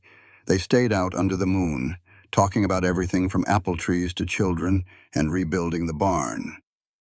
"You could start that school Sarah mentioned," Grant suggested. "These ranch kids need learning." Emily liked the sound of that.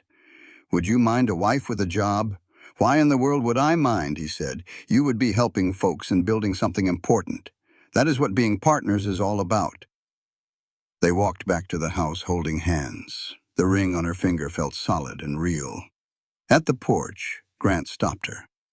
"One more thing," he said, his voice low and serious. "Thank you for answering that letter, for getting on that train, for taking a chance on a stranger." He looked right into her eyes. "My life did not really start till you stepped onto that platform, Emily. Everything before was just passing time." Emily stood on her toes and poured all her love and hope into a single kiss. "My life started that day too," she said, breathless. Inside, they passed Jake softly playing his harmonica. At her door, Grant gave her one last slow kiss. "Sleep well, future Mrs. Mallister." "You too," Emily said with a shy smile. "My future husband." Well, that sure sounded better in my head. It sounded perfect to me. He brushed her cheek with a tenderness that could break your heart. "Good night, Emily." "Good night, Grant." Emily slipped inside her room and leaned back against the door. Her heart felt so full it might just beat right out of her chest. She stared at the ring on her finger, watching the lamplight make tiny rainbows dance on the wall. She thought about the fire and the storm, the rain-soaked confessions, and the kisses that had turned her whole world upside down. She thought about how she arrived here with nothing, and somehow found everything that mattered. Tomorrow would bring work. There was always work. A barn to raise, horses to gentle, a whole house to run. And there would be the slow and steady business of truly becoming Mrs. Mallister, of forging a partnership that was fair and true to them both. But for tonight, Emily just stood there, safe in her room in a Colorado ranch house, and marveled at it all. The woman who got off that train just 2 months ago was a stranger to her now. This new woman was brave and strong and loved. She was someone who had stared down danger and chosen to hope, and she had found her home in the very last place she ever thought to look. Outside her window, the whole ranch was settling in for the night. She could hear the horses they had saved moving around in their makeshift corral, alive and breathing because of chances they all took. Down the hall, Grant Mallister, her rancher, her partner, her future, was getting ready for bed, knowing his heart was finally safe with someone who would treasure it. And in the quiet dark, Emily Margaret Carver, soon to be Mallister, just smiled up at the ceiling. She whispered a quiet thank you to whatever lucky star brought her here, to this man and this perfect moment. She had come out here looking for a safe place to land. Instead, she found love. And she was starting to understand that love was the safest place of all. Come morning, Emily came downstairs with that ring still on her finger. Its weight felt new, but also like it had been there forever. She woke up with a deep-down certainty that this was exactly where she belonged. Grant was already in the kitchen trying his best to make coffee like a man who knew his talents were better spent elsewhere.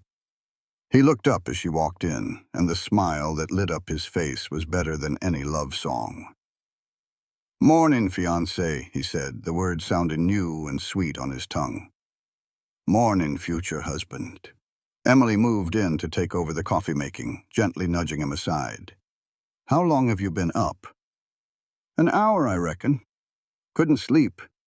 Just kept picturing you down the hall, wearing my mother's ring." He took her left hand and brought her knuckles to his lips, right where the diamond was glinting in the early light. "I still can't hardly believe you said yes. I still can't believe you asked." She poured water into the pot with her other hand, not wanting to let go. "Though I suppose after I hollered my love for you in a thunderstorm, you figured I was prone to grand gestures. That was quite a declaration." Grant's voice got low and soft. "You were covered in mud and smelled of smoke. Your hair was stuck to your face. And you were the most beautiful thing I had ever laid eyes on. I must have looked a fright. You looked like a fighter. Like you'd stand beside me no matter what." He let go of her hand, seeming like he hated to, and stepped back. "The men are going to see that ring. Good. Let 'em see it." Emily put the coffee on and turned to him. "Unless you'd rather we kept it quiet." "Heck no. I want to climb up on the roof and holler it for the whole county to hear. I want to ride into town and announce that Emily Carver agreed to be my wife." He paused, running a hand through his hair like he did when he was thinking hard. "But I want to make sure you are all right with however we do this. Folks have already gossiped about you enough. Let them gossip. We know what's true." Emily stepped closer, seeing a little bit of worry in his eyes. "Grant, I am not ashamed of loving you, or of this engagement. If folks want to get all worked up and whisper, that's on them. My choice is you." The kiss that came next was cut short by Jake's loud, deliberate cough from the doorway. They pulled apart and saw all four ranch hands standing there looking mighty amused. "It's about time you two stopped sidestepping each other," Jake said, his weathered face breaking into a real smile. "Was beginning to think I'd be dead and gone before you figured it out." "You asked her?" Dusty crowed, seeing the ring on Emily's hand. "And she said yes. Charlie, you owe me $5. "You all bet on whether I'd propose?" Grant asked, looking half annoyed and half amused. "We were betting on when," Charlie corrected him, pulling the money from his pocket with a sigh. "I figured you'd hold out till the 3 months were up. Dusty here said you'd crack within 2 weeks after the raid." "I said he'd crack the night of the raid," Dusty said, looking proud of himself. "Nothing gets a man's attention like nearly losing what he cares about most."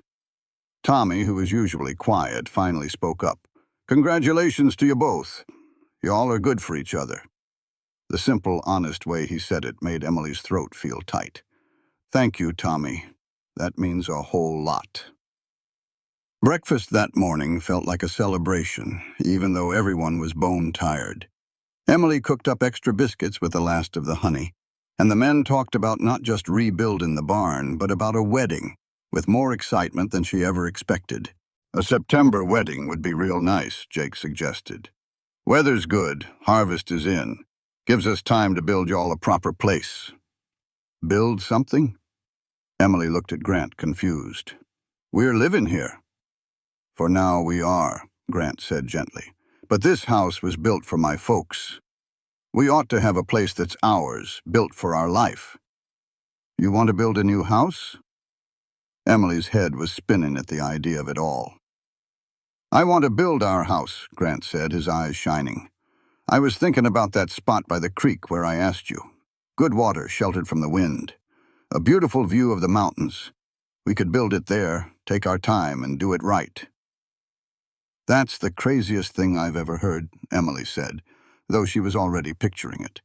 A house by the creek, a real fresh start. That's crazy. And it's just about perfect. Of course it's perfect, Dusty mumbled through a bite of biscuit. Boss has been drawing up house plans for weeks. Grant looked a little embarrassed. I might have been thinking ahead, just hoping things would turn out this way. Show me, Emily said. I want to see the sketches. After breakfast, Grant laid the papers out on the table. He'd imagined a home with a proper kitchen for her, a front porch wide enough for two to watch the sunset, and big windows facing the mountains. He pointed to a room off the kitchen. I figured this could be a study for you, for your books and things. He then gestured to another space. And this one, well, it could be a nursery, when the time is right. Emily's hand went to her belly, thinking of a future that suddenly felt so real it nearly took her breath away. You've thought of everything. I've had plenty of reason to, he said, looking right at her. But these are just my ideas. We'll plan it together. Make it exactly what we both want. This is our home, Emily. Our life. We build it side by side, or we don't build it at all. The days that followed were a blur of good, hard work, with the men clearing ground for the new house while they started raising the new barn. Grant brought on some extra hands from town, good carpenters, and a mason who weren't afraid of hard work for honest pay. From sunup to sundown, the ranch was a beehive of sawing and hammering. And Emily, well, she was the one holding it all together. She fed the whole crew, kept the supplies in order, and stretched every dollar Grant gave her. She found out she had a real knack for it all, for seeing what was needed before anyone had to ask. She also learned that a simple engagement ring changed how folks in Silver Ridge saw her. When she went to town, things were different. Some folks still whispered, but a good many more tipped their hats and offered a genuine congratulations. Mr. Chen at the general store even tossed a little extra candy in her bag, saying, "That Grant's a good boy. He's had it rough, and you're good for him, Miss Carver." Even some of the churchwomen softened up, though their approval came with a heap of advice on how a wedding ought to be done. Her friend Sarah told her straight, "You just have the wedding you want, Emily, and if anyone's got a problem with it, they can go kick rocks." The biggest surprise, though, was Grant himself. He wasn't just engaged. He was courting her with a purpose. He brought her wildflowers every single evening and insisted on taking her on proper Sunday walks for the whole town to see. "You don't have to prove anything," Emily told him. "You already have my heart." Grant just smiled that slow smile of his. "This isn't about winning something I already have," he said. "It's about giving you every good thing you deserve." "I'm courting you because you deserve to be courted," Grant told her, helping her down from the buggy. He wanted to give her the romance and attention she never had. That empty patch of ground was finally starting to look like a home. The foundation stones marked out the rooms where their life would happen. From that spot, you could see the whole ranch stretching out, their land, their future. "It's really happening," Emily said, her voice soft as she stood in the space that would soon be their kitchen. "We're building a life." Grant came up behind her, wrapping his arms around her waist. "That we are," he said. "Right here, This is where it all starts." She leaned back against his chest, feeling the steady beat of his heart. "After everything that happened back in Boston," she whispered, "I never thought I'd be this happy again." Grant's voice was thick with emotion. "You're the strongest woman I know, Emily Carver. And I'm going to spend the rest of my days making sure you never forget how much you're worth." As summer turned to fall, the barn rose from its own ashes, bigger and stronger than before. The house took shape slow and steady, with Grant and Emily deciding on every last detail together. "The kitchen needs 2 workspaces," Emily declared one afternoon. "One for cooking and one for canning." Grant just nodded and made a note on the plans. "Whatever you want," he said. "I think you should do whatever makes you happy." Grant laid out his thoughts, his gaze steady and serious. "You are a brilliant woman, Emily, smart, educated, and it is a shame to waste all that just managing a house. The kids in this valley need a proper education, and you need something to keep your mind sharp. It does not have to be one or the other. You can run our home, teach the children, and still be my wife and a mother.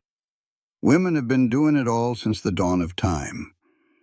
We just have to set things up right to support you." Their talk was cut short by a rider trotting up the path. It was Elias Carter, the lawyer, holding an envelope that looked far too official. Grant's face hardened the moment he saw it, some gut feeling telling him this was not a friendly visit. Elias swung down from his horse and took off his hat.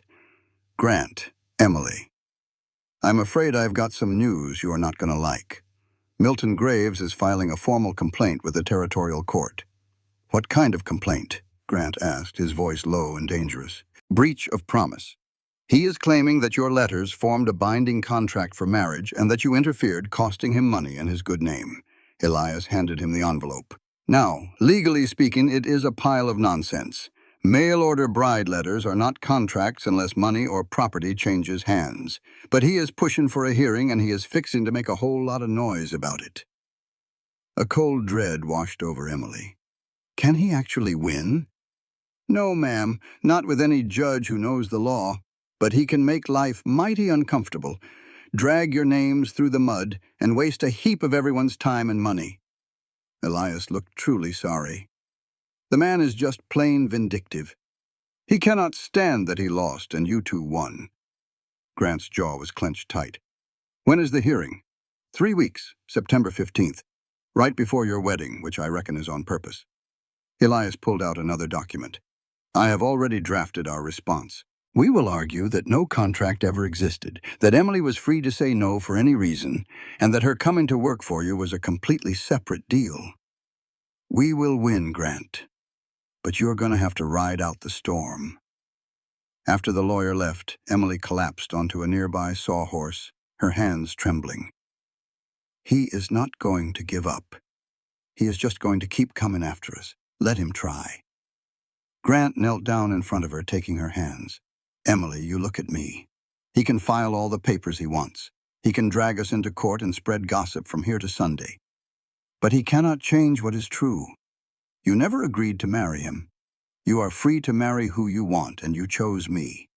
But the gossip, the trial, having to stand up there and defend us, it will be awful. It will be uncomfortable, sure.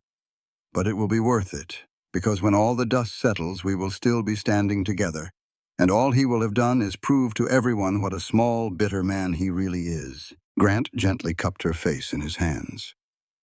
"I told you this life would not always be easy. I just figured we would be fighting blizzards, not court summonses. But the principle is the same.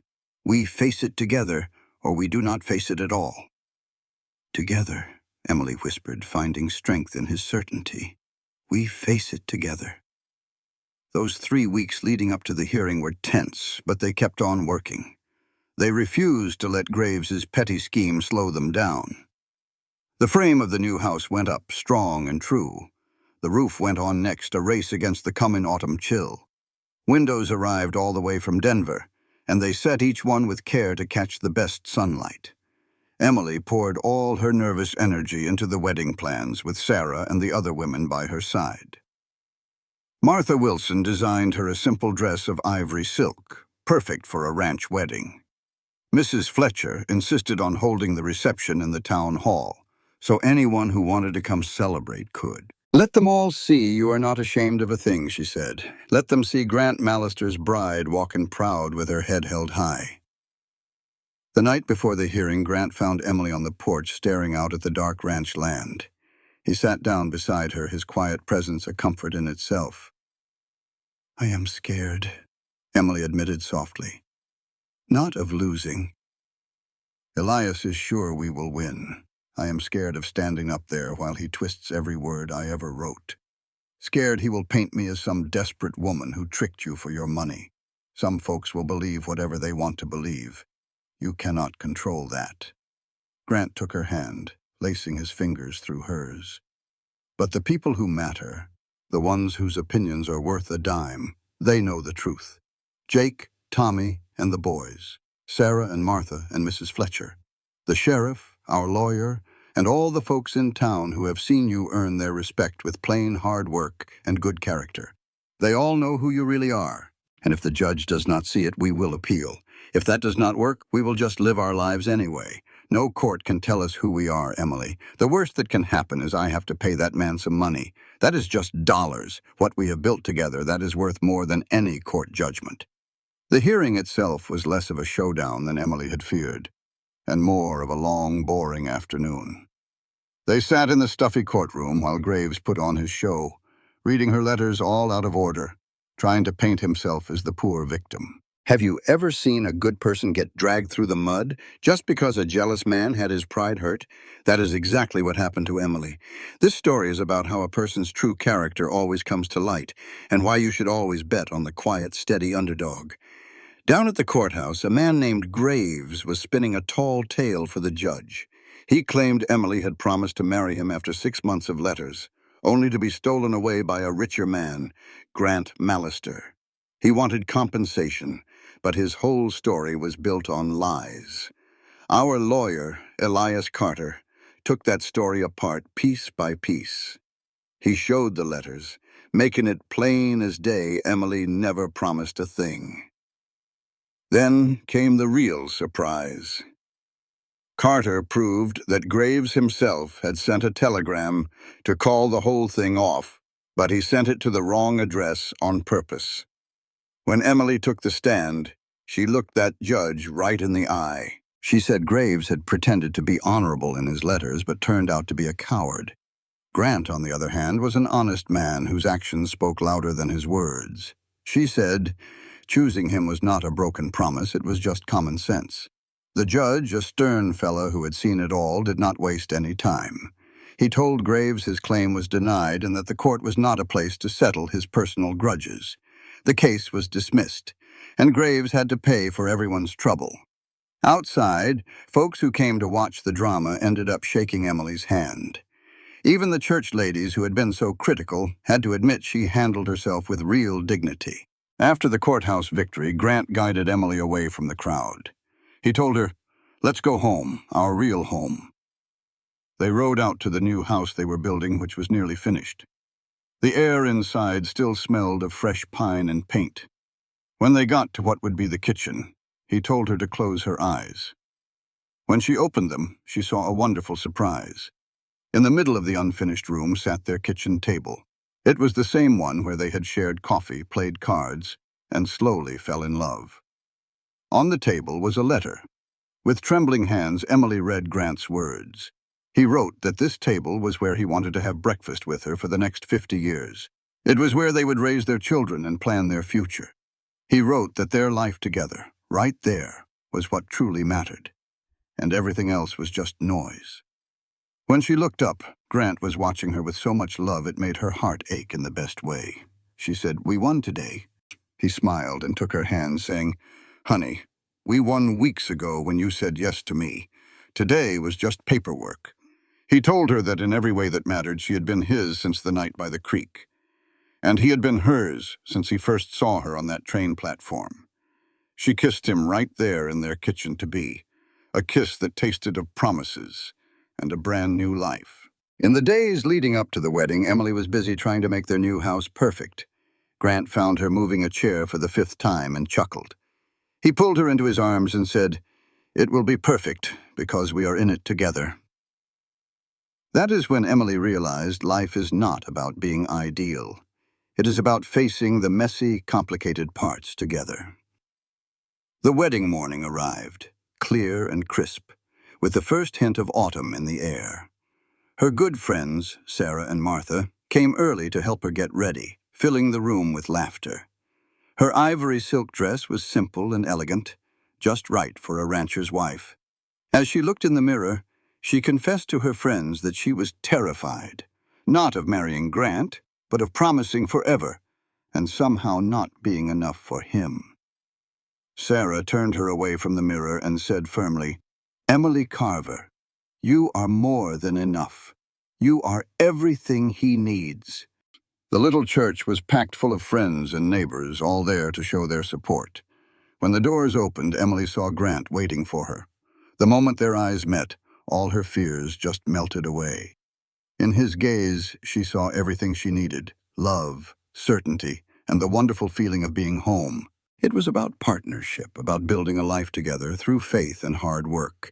He read from the book of Ruth, "Where you go, I will go." And the words settled deep in Emily's soul, a truth she had always known. Then it was time for the vows. Grant's voice was as steady as the mountains when he promised to love and cherish her, in sickness and in health, for better or for worse, until death parted them. Emily made the same promises back, and she meant every single word with all her heart. "I now pronounce you husband and wife," the minister declared with a wide grin. "Grant, you may kiss your bride." He kissed her so tenderly, mindful of everyone watching, but still making it clear that she was his, and he was hers, forever. The whole church erupted in cheers. The party at the town hall was a joyful ruckus with more food than anyone could eat and dancing that went on late into the night. Emily danced with Grant, then with all the ranch hands, and then with half the men in town who wanted to welcome the new Mrs. Mallister. "You are just glowing," Sarah told her, pulling her aside for a moment. "I have not seen you smile this big since the day you got here." "I did not know I could ever feel like this," Emily confessed. "After everything back in Boston, I thought the best I could hope for was just to be safe. I never dreamed I could actually be this happy." "That is what love does," Sarah said, giving her a quick hug. "It turns just surviving into truly living. You deserve every bit of this, Emily." As the party wound down, Grant led Emily outside into the cool night air. The sky was filled with a million brilliant stars. "Ready to go home, Mrs. Mallister?" he asked, a warm satisfaction in his voice as he used her new name. "More than ready." They rode to the new house in a buggy the Martinez brothers had tied tin cans and ribbons to. Lamps were already glowing in the windows, a welcome sight lit by Jake before he left the reception. Grant helped her down, and then, without a word of warning, he swept her right up into his arms. "It is tradition," he explained with a laugh. "The husband carries his bride over the threshold. I am not about to skip this part." He carried her up the steps and through the front door they had picked out together. He set her down gently in the middle of the room, in the heart of their new life. "Welcome home, Emily Mallister," Grant said softly.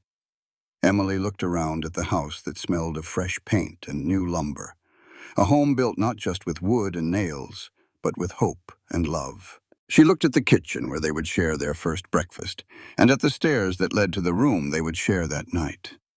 Then she looked at her husband. That word still felt like a miracle. His eyes held her entire future. "Thank you," she whispered, "for everything, for saving me, for giving me a chance, for seeing the real me. Thank you for loving me." Grant pulled her in close. "Thank you for being brave enough to love me back. This is just the beginning, you know. It won't always be easy." "I don't need easy," she said, tilting her face up to his. "I just need you, Grant Mallister. That's all I've ever needed." He kissed her then, not a gentle wedding kiss for a crowd, but a real kiss, full of all the feeling they'd held back for so long. It was the kiss of a husband finally alone with his wife in their own home. Grant lifted her into his arms and carried her up the stairs to their bedroom. The windows were open, overlooking the ranch they had built from scratch. He set her down gently. "I love you," he said, his voice low and rough. "I love your strength, your courage, I love—" Emily put a finger to his lips, her own hands already working at the buttons of his shirt. "Show me," she interrupted softly. And he did. In that moment, Emily knew that every hard step of her journey had been worth it, because it had led her here, to this man, to this love. It felt like finally coming home. Later, they lay tangled in the sheets while the stars lit up the big Texas sky. "Any regrets?" Grant asked, his voice a low rumble in the quiet room. "Not a single one," Emily said, and she meant it with all her heart. "This is exactly where I'm supposed to be." The entire ranch was settled down for the night. Everything from the horses in the corral to the men in the bunkhouse was peaceful under that big Colorado sky. Emily's last thought before sleep was about how she came looking for safety, but found so much more. She had found a purpose and a partner. She had found a love with Grant Mallister that would see her through anything. She had found her home, not in a place, but in him. He had seen something in her before she even saw it in herself. He built her a house by a creek, a place filled with the promise of their future. She had come out west with nothing, and somehow found everything. As she drifted off to sleep, she knew it was worth every single risk. The next morning began with birds singing outside their window. Emily woke up slowly, wrapped in her husband's arms. For a second, she just lay there, soaking in the fact that this life was hers by choice. Grant opened his eyes and saw her looking at him. "Morning, wife," he said, his voice deep with sleep. "Morning, husband," she answered, tracing the line of his jaw. "How's it feel to be a married man?" He pulled her in closer and kissed her softly. "Like my whole life has been leading up to this exact moment." They stayed in bed talking for a while, but the ranch was calling. With 3,000 acres, the work never paused for a honeymoon. Grant chuckled as they got dressed. "Welcome to married life, where the romance has to make room for responsibility." The first few months of marriage were an adjustment. Emily was no longer just managing Grant's house. She was building a life with him as an equal partner. And Grant had to learn to share the space that had been only his for so many years. Their first real argument happened about 6 weeks later, and it was over planting an orchard. Emily wanted to get the trees in the ground right away, but Grant thought it was too much to take on before winter. "You are just being stubborn," Emily said, her patience worn thin after a long day. "I'm being practical," Grant shot back. "We don't have the time. The orchard can wait a few months." "And in a few months, we'll have missed our chance," Emily insisted, setting her spoon down hard. "This is important to me, Grant. I want to build something that lasts. And I don't want my wife working herself to the bone." Grant's voice rose to match hers. "You're already doing too much." They stood there on opposite sides of the kitchen, both breathing hard, both a little stunned by the argument. Then Emily let out a small, watery laugh. "Well, here we are, our first married fight. And it's over fruit trees." A small smile touched Grant's lips. "Sounds a little silly when you put it that way, but I am still right." "You're what you are is exhausted," Grant said, crossing the room to take her hands. "How about a compromise? We plant half the trees now, the toughest ones. We'll do the rest in the spring when we have more time." Emily thought it over and nodded. "All right. That's reasonable." He kissed her nose. "For the record, you're still wrong about the timing," she smiled back. "And for the record, you're still as stubborn as a mule." They planted 10 apple trees that October, working side by side in the crisp air. And when the first snow fell, covering their small orchard in a blanket of white, Emily felt a deep sense of satisfaction. Those trees were more than just future fruit. They were the life they were building together. It was a raw deal, plain and simple. Kids out here on the ranch worked till their hands were raw, but their minds were left to gather dust.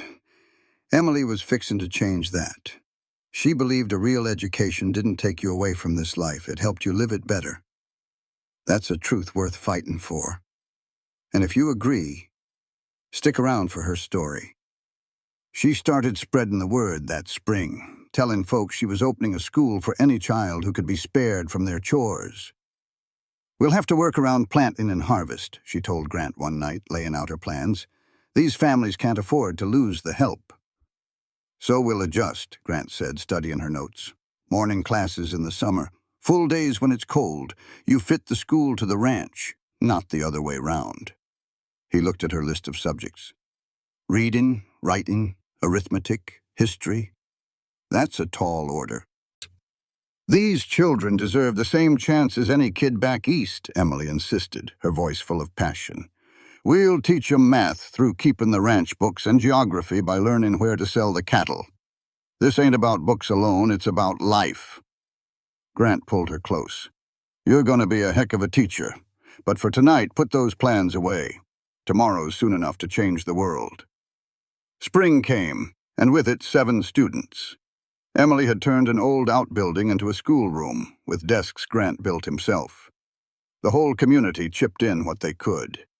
On that first day, Emily faced those 7 pairs of curious eyes, her heart pounding.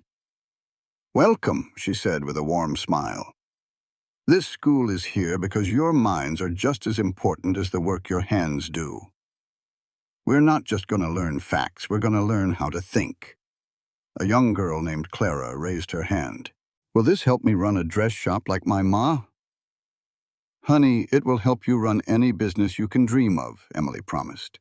"That's what learning does. It gives you choices. And out here, choices are everything." She taught 5 mornings a week, shaping her lessons to the rhythm of the seasons. Before long, the children's shyness turned into a real hunger to learn. Young Tommy started showing up too, sitting quietly in the back to catch up on all the schooling he'd missed. Even a few ranch hands would wander over at lunchtime, listening as Emily read stories that took them far beyond the fences of Silver Ridge. "You've started something special," Grant told her one evening. "Folks in town are talking. Their kids are asking smarter questions." 3 more families want to send their children this fall," Emily said, a proud smile on her face. "I'm going to need a bigger place." "Already drawing up the plans," Grant replied, unrolling a sketch beside her. "Elias Carter is offering up a piece of land closer to town. The whole community will build it, everyone doing their part." Emily's eyes filled with tears. "You'd do all that? Build a whole school?" "I'd build you a dozen if it made you happy," he said gently. "But Silver Ridge needs this, and you're the one to make it happen." He pulled her away from her papers. "But not tonight. Tonight, I have a surprise for you." That surprise was a wagon ride to the far edge of the ranch. There, tucked in a grove of aspen trees, was a small 1-room cabin he'd built in secret. "This is for us," he said, lifting her down. "A place to get away when the world gets too loud. A place where we can just be us." Emily walked inside, touching the walls he'd raised with his own hands. It was a sanctuary. "I built us a reminder," Grant said, standing in the doorway as the sun went down. "A reminder that before we were a rancher and a teacher, we were just 2 people who fell in love. I don't ever want us to get too busy to forget that." They made that cabin their tradition. Once a month, they'd escape to be just themselves, reconnecting and remembering why they chose this life. As summer faded into fall, Emily realized she was pregnant. She waited until she was sure, then chose a quiet night on the porch as the stars began to pop out. "I need to tell you something," she said, taking his hand. Grant tensed up, expecting the worst. "What is it?" "Nothing's wrong," she said softly. "Everything is perfectly right." She placed his hand on her belly. "We're going to have a baby next spring." Grant just stared, his face a mix of shock, wonder, and a little bit of fear. "A baby? Emily, are you sure?" "As sure as I can be," she chuckled. "I've been sick as a dog in the mornings, and yesterday I cried my eyes out because you said the biscuits were good. Oh, I'm definitely pregnant." "You cried because I liked your biscuits?" And I'll probably cry a whole lot more, she admitted. Are you happy? You look terrified. I'm both, he confessed. Emily, what if I'm no good at it? What if I'm like my father, too hard on him? She kissed him, stopping his worries right there. You're going to be a wonderful father. You're patient and kind, and you won't be doing it alone. We're partners in this, remember? He pulled her close, his hand resting on her stomach. A baby, he whispered again, the fear finally giving way to awe. We're going to be parents. We are, she leaned into him. In about 6 months, life's going to get even crazier. With you, he said. I'm ready for anything. The pregnancy wasn't easy. The morning sickness lasted all day, and a deep weariness settled into her bones. You need to slow down, Grant told her for the 100th time. Let me hire some help or just close the school until after the baby comes. I am not closing that school, Emily said, her jaw set. Those children are counting on me. I'm fine. I just need to get through this part. I am not asking, Emily. I am telling you, Grant said, his voice firm. You're taking tomorrow off to rest, and that is final. Emily argued, saying she could handle it, but Grant would not budge. He insisted she was risking her health and the baby's. Finally, Martha Wilson stepped in and offered a solution. She would help with the school 2 days a week, making sure Emily got the rest she needed. I just hate accepting help, Emily admitted to Grant later. It feels like admitting I am weak. It is not weakness, it is wisdom, Grant told her. You're growing a human being, running a school and helping me run this whole ranch. Accepting help is just smart. Their daughter arrived on a stormy April night, 3 weeks early and in a hurry. Sarah Thompson delivered the baby while Grant paced downstairs like a caged animal. After 6 long hours, a tiny cry cut through the night. It is a girl, Sarah called out. A beautiful, perfect girl. Grant rushed into the room and saw Emily holding their daughter. The baby was red and screaming, but to Emily, she was the most wonderful thing she had ever seen. Look what we made, Emily whispered, completely worn out but full of joy. Grant knelt by the bed and gently touched his daughter's tiny hand. She immediately grabbed his finger, and the look on his face changed completely. She is perfect, he said, his voice thick with emotion. You are both perfect. What should we name her? Emily asked. They had talked about names for months, but now Grant knew instantly. Rose, he said, like the wild roses by the creek. Rose Margaret, after your mother. Rose Margaret Mallister, Emily repeated the name. It was perfect. The ranch hands came in one by one to meet little Rose, their rough manners softening at the sight of her. Jake declared she was the prettiest baby in all of Colorado, while Tommy carved her a rattle from a piece of smooth wood. Model. Life on the ranch had a new center, and her name was Rose. Even the toughest cowboys turned soft for that little girl. Parenthood changed everything and nothing all at once. The ranch still needed their hard work, and the school still needed Emily, though she cut back her hours for a while. But now their whole world revolved around this tiny human who counted on them for everything.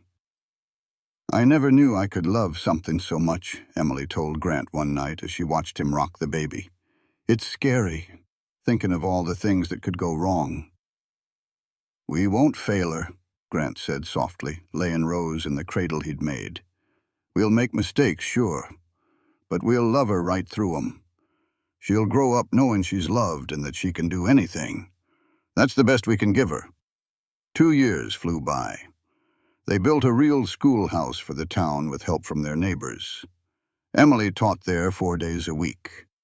The apple orchard they planted gave them its first fruit. Their small dairy operation started bringing in extra money and helped the whole community. Silver Ridge was growing from a rough outpost into a proper town. Through it all, Emily and Grant built a life together. They had their disagreements, but their partnership was strong enough to handle anything. They laughed, they loved, and they watched the sun set over the land that was theirs. Their son, James, was born 3 years after Rose during a blizzard that snowed them in. With no one else to help, Grant had to deliver his own child. "I've delivered calves and foals," he said, his hands shaking. "But Emily, this is our baby. What if I mess up?" "You won't," she said, squeezing his hand. "We're in this together, just like always." And so James Grant Mallister entered the world, caught safely in his father's hands. With Emily's own mother talking him through it, Grant helped bring their son into the world. The little fellow was bigger than Rose had been, with a head full of dark hair and his daddy's blue eyes. Grant cried clean through, cutting the cord, just overcome by it all. Emily, tired but smiling, watched him clean and wrap their boy. "2 children," she whispered. "A ranch, a school, a whole life we built from dust." Grant laid their son in her arms. "Every good thing in my life," he said, his voice thick, "started with you standing up to some real trouble back on that train." Life with 2 kids got a whole lot busier and a heck of a lot louder. Rose was a little tornado of questions and energy, always underfoot. James was the quiet one, his serious eyes taking in every little thing. The ranch bloomed right along with them. Emily's school grew to 30 students, with Martha Wilson and even Tommy lending a hand. That little schoolhouse became the heart of their community. Grant's ranch did better than he'd ever dreamed. His horses were known across 3 territories, and the dairy was doing so well he had to hire folks just to run it. He bought up land when he could, growing their spreads smart and steady. Through it all, he was the same good man who'd once stood up for a stranger. Rose grew up fierce and sure, able to ride like her father and argue a point like her mother. James found his peace with the animals, happy to spend his days in the barn. 10 years after she'd stepped off that train with nothing but a suitcase and a busted heart, Emily sat on her porch. She watched Grant teach their son to ride a pony. Rose sat beside her, her head bent over a little needlepoint sampler. "Mama," Rose asked without looking up, "tell me the story again, about when you first came here." Emily smiled and smoothed her daughter's hair. "Honey, you've heard that tale 100 times. "I like it," Rose insisted. "Tell the part where Papa saved you from that mean man." So Emily told it, softening the edges for a child's ears, but keeping the heart of it true. She spoke of arriving with no hope, and how Grant gave her a reason to find some. "Were you scared?" Rose asked. Emily looked right at her daughter. "Terrified. I thought I'd lost everything." She paused. "But being brave doesn't mean you ain't scared, Rose. It means you're scared spitless. But you do the right thing anyway." "Like when you ran into the burning barn," Emily blinked. "Who told you about that?" "Uncle Jake," Rose said, finally looking up with her father's eyes. "He said you and Papa ran in to save the horses. He said that's when you knew you loved him." Emily pulled Rose into a hug. "That's true. Sometimes it takes a fire to show you what's in your own heart. But most of the time, love is quieter. It's in the coffee your Papa has waiting for me every morning. It's in the 1,000 little choices we make every day to build this life together." Grant and James rode up closer, and Emily could hear Grant's patient voice guiding their son. "You're teaching him well," she called out. Grant's whole face lit up the way it always did when he looked at her. 10 years, and that look still made her heart skip. "He's a natural," Grant called back. "Got your stubborn streak and my patience. A dangerous mix." "Runs in the family," Emily said with a smile. Rose held up her finished sampler. "Look, Mama, I'm done." In neat little stitches, it read, "Home is where love lives." Emily felt a wave of pure happiness wash over her. "Oh, honey," she said, her voice a little shaky. "It's just beautiful." That night, after the kids were asleep, Grant found her on the porch. He sat beside her, and for a long while they just watched the stars pop out in the big Texas sky. 10 years, Grant said softly. "Been 10 years since we stood up in front of half the town and made our promises." "Best choice I ever made," Emily said, leaning her head on his shoulder. He took her hand. "You've been right about most things, Emily." "Not everything," she laughed. "But we balance each other out. That's why it works." Grant pulled her onto his lap and held her tight. "Any regrets?" It was the same question from their wedding night. She gave him the same answer, now backed by a decade of living. "Not a single one." He kissed the side of her head. "We're not perfect, Grant. But we love our children with all we've got, and we teach them what matters. That has to be enough." Grant's voice got thick with emotion. He said, "You remember being scared you were not enough for me? Well, I remember thinking all I had was a desperate need for a safe place. But look at what you built here." He gestured around them. "A school that is changing this whole town. Kids growing up strong. A home that folks just want to be in.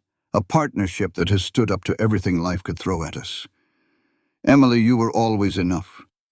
From the second I saw you on that train platform, you were more than enough."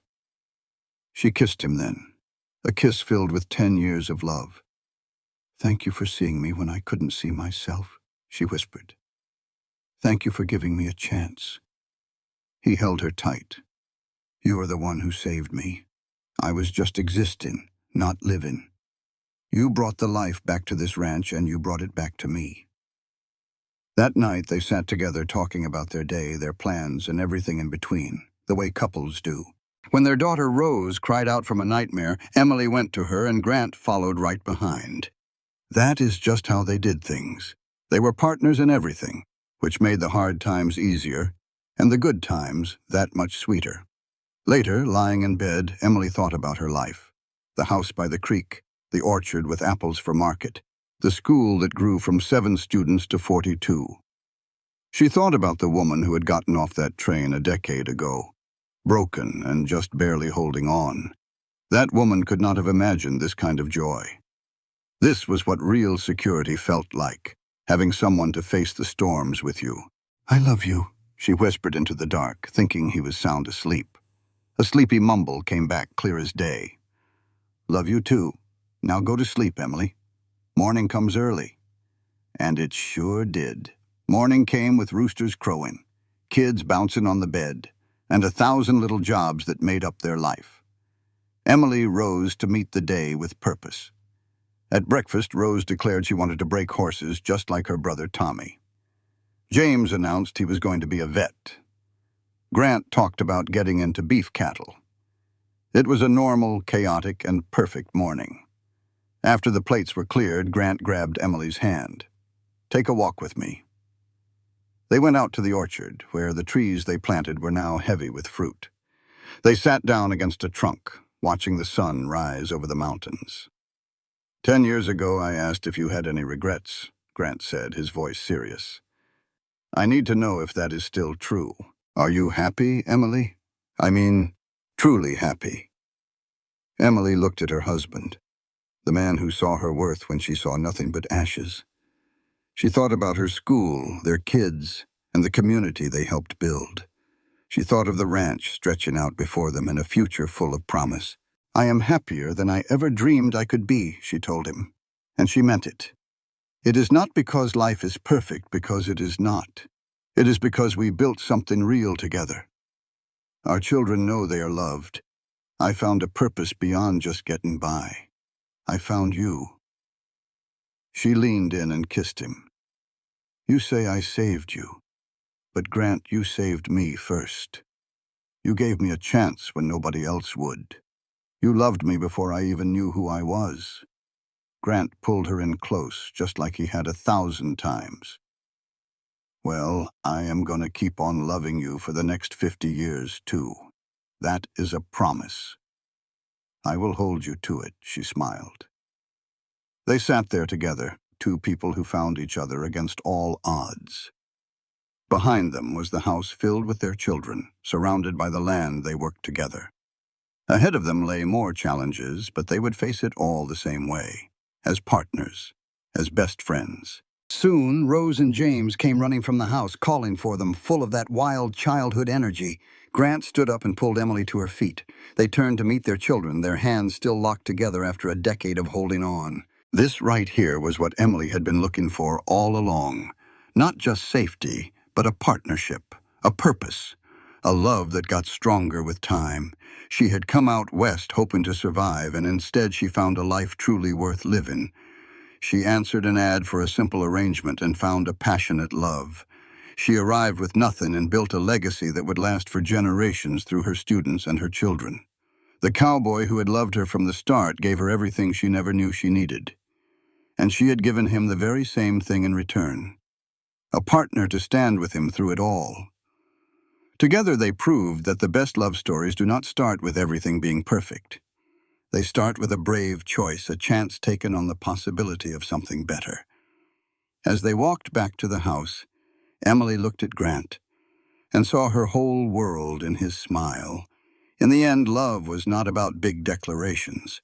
It was about the morning light on the mountains, kids laughing, and the quiet comfort of knowing that whatever came next, they would face it together.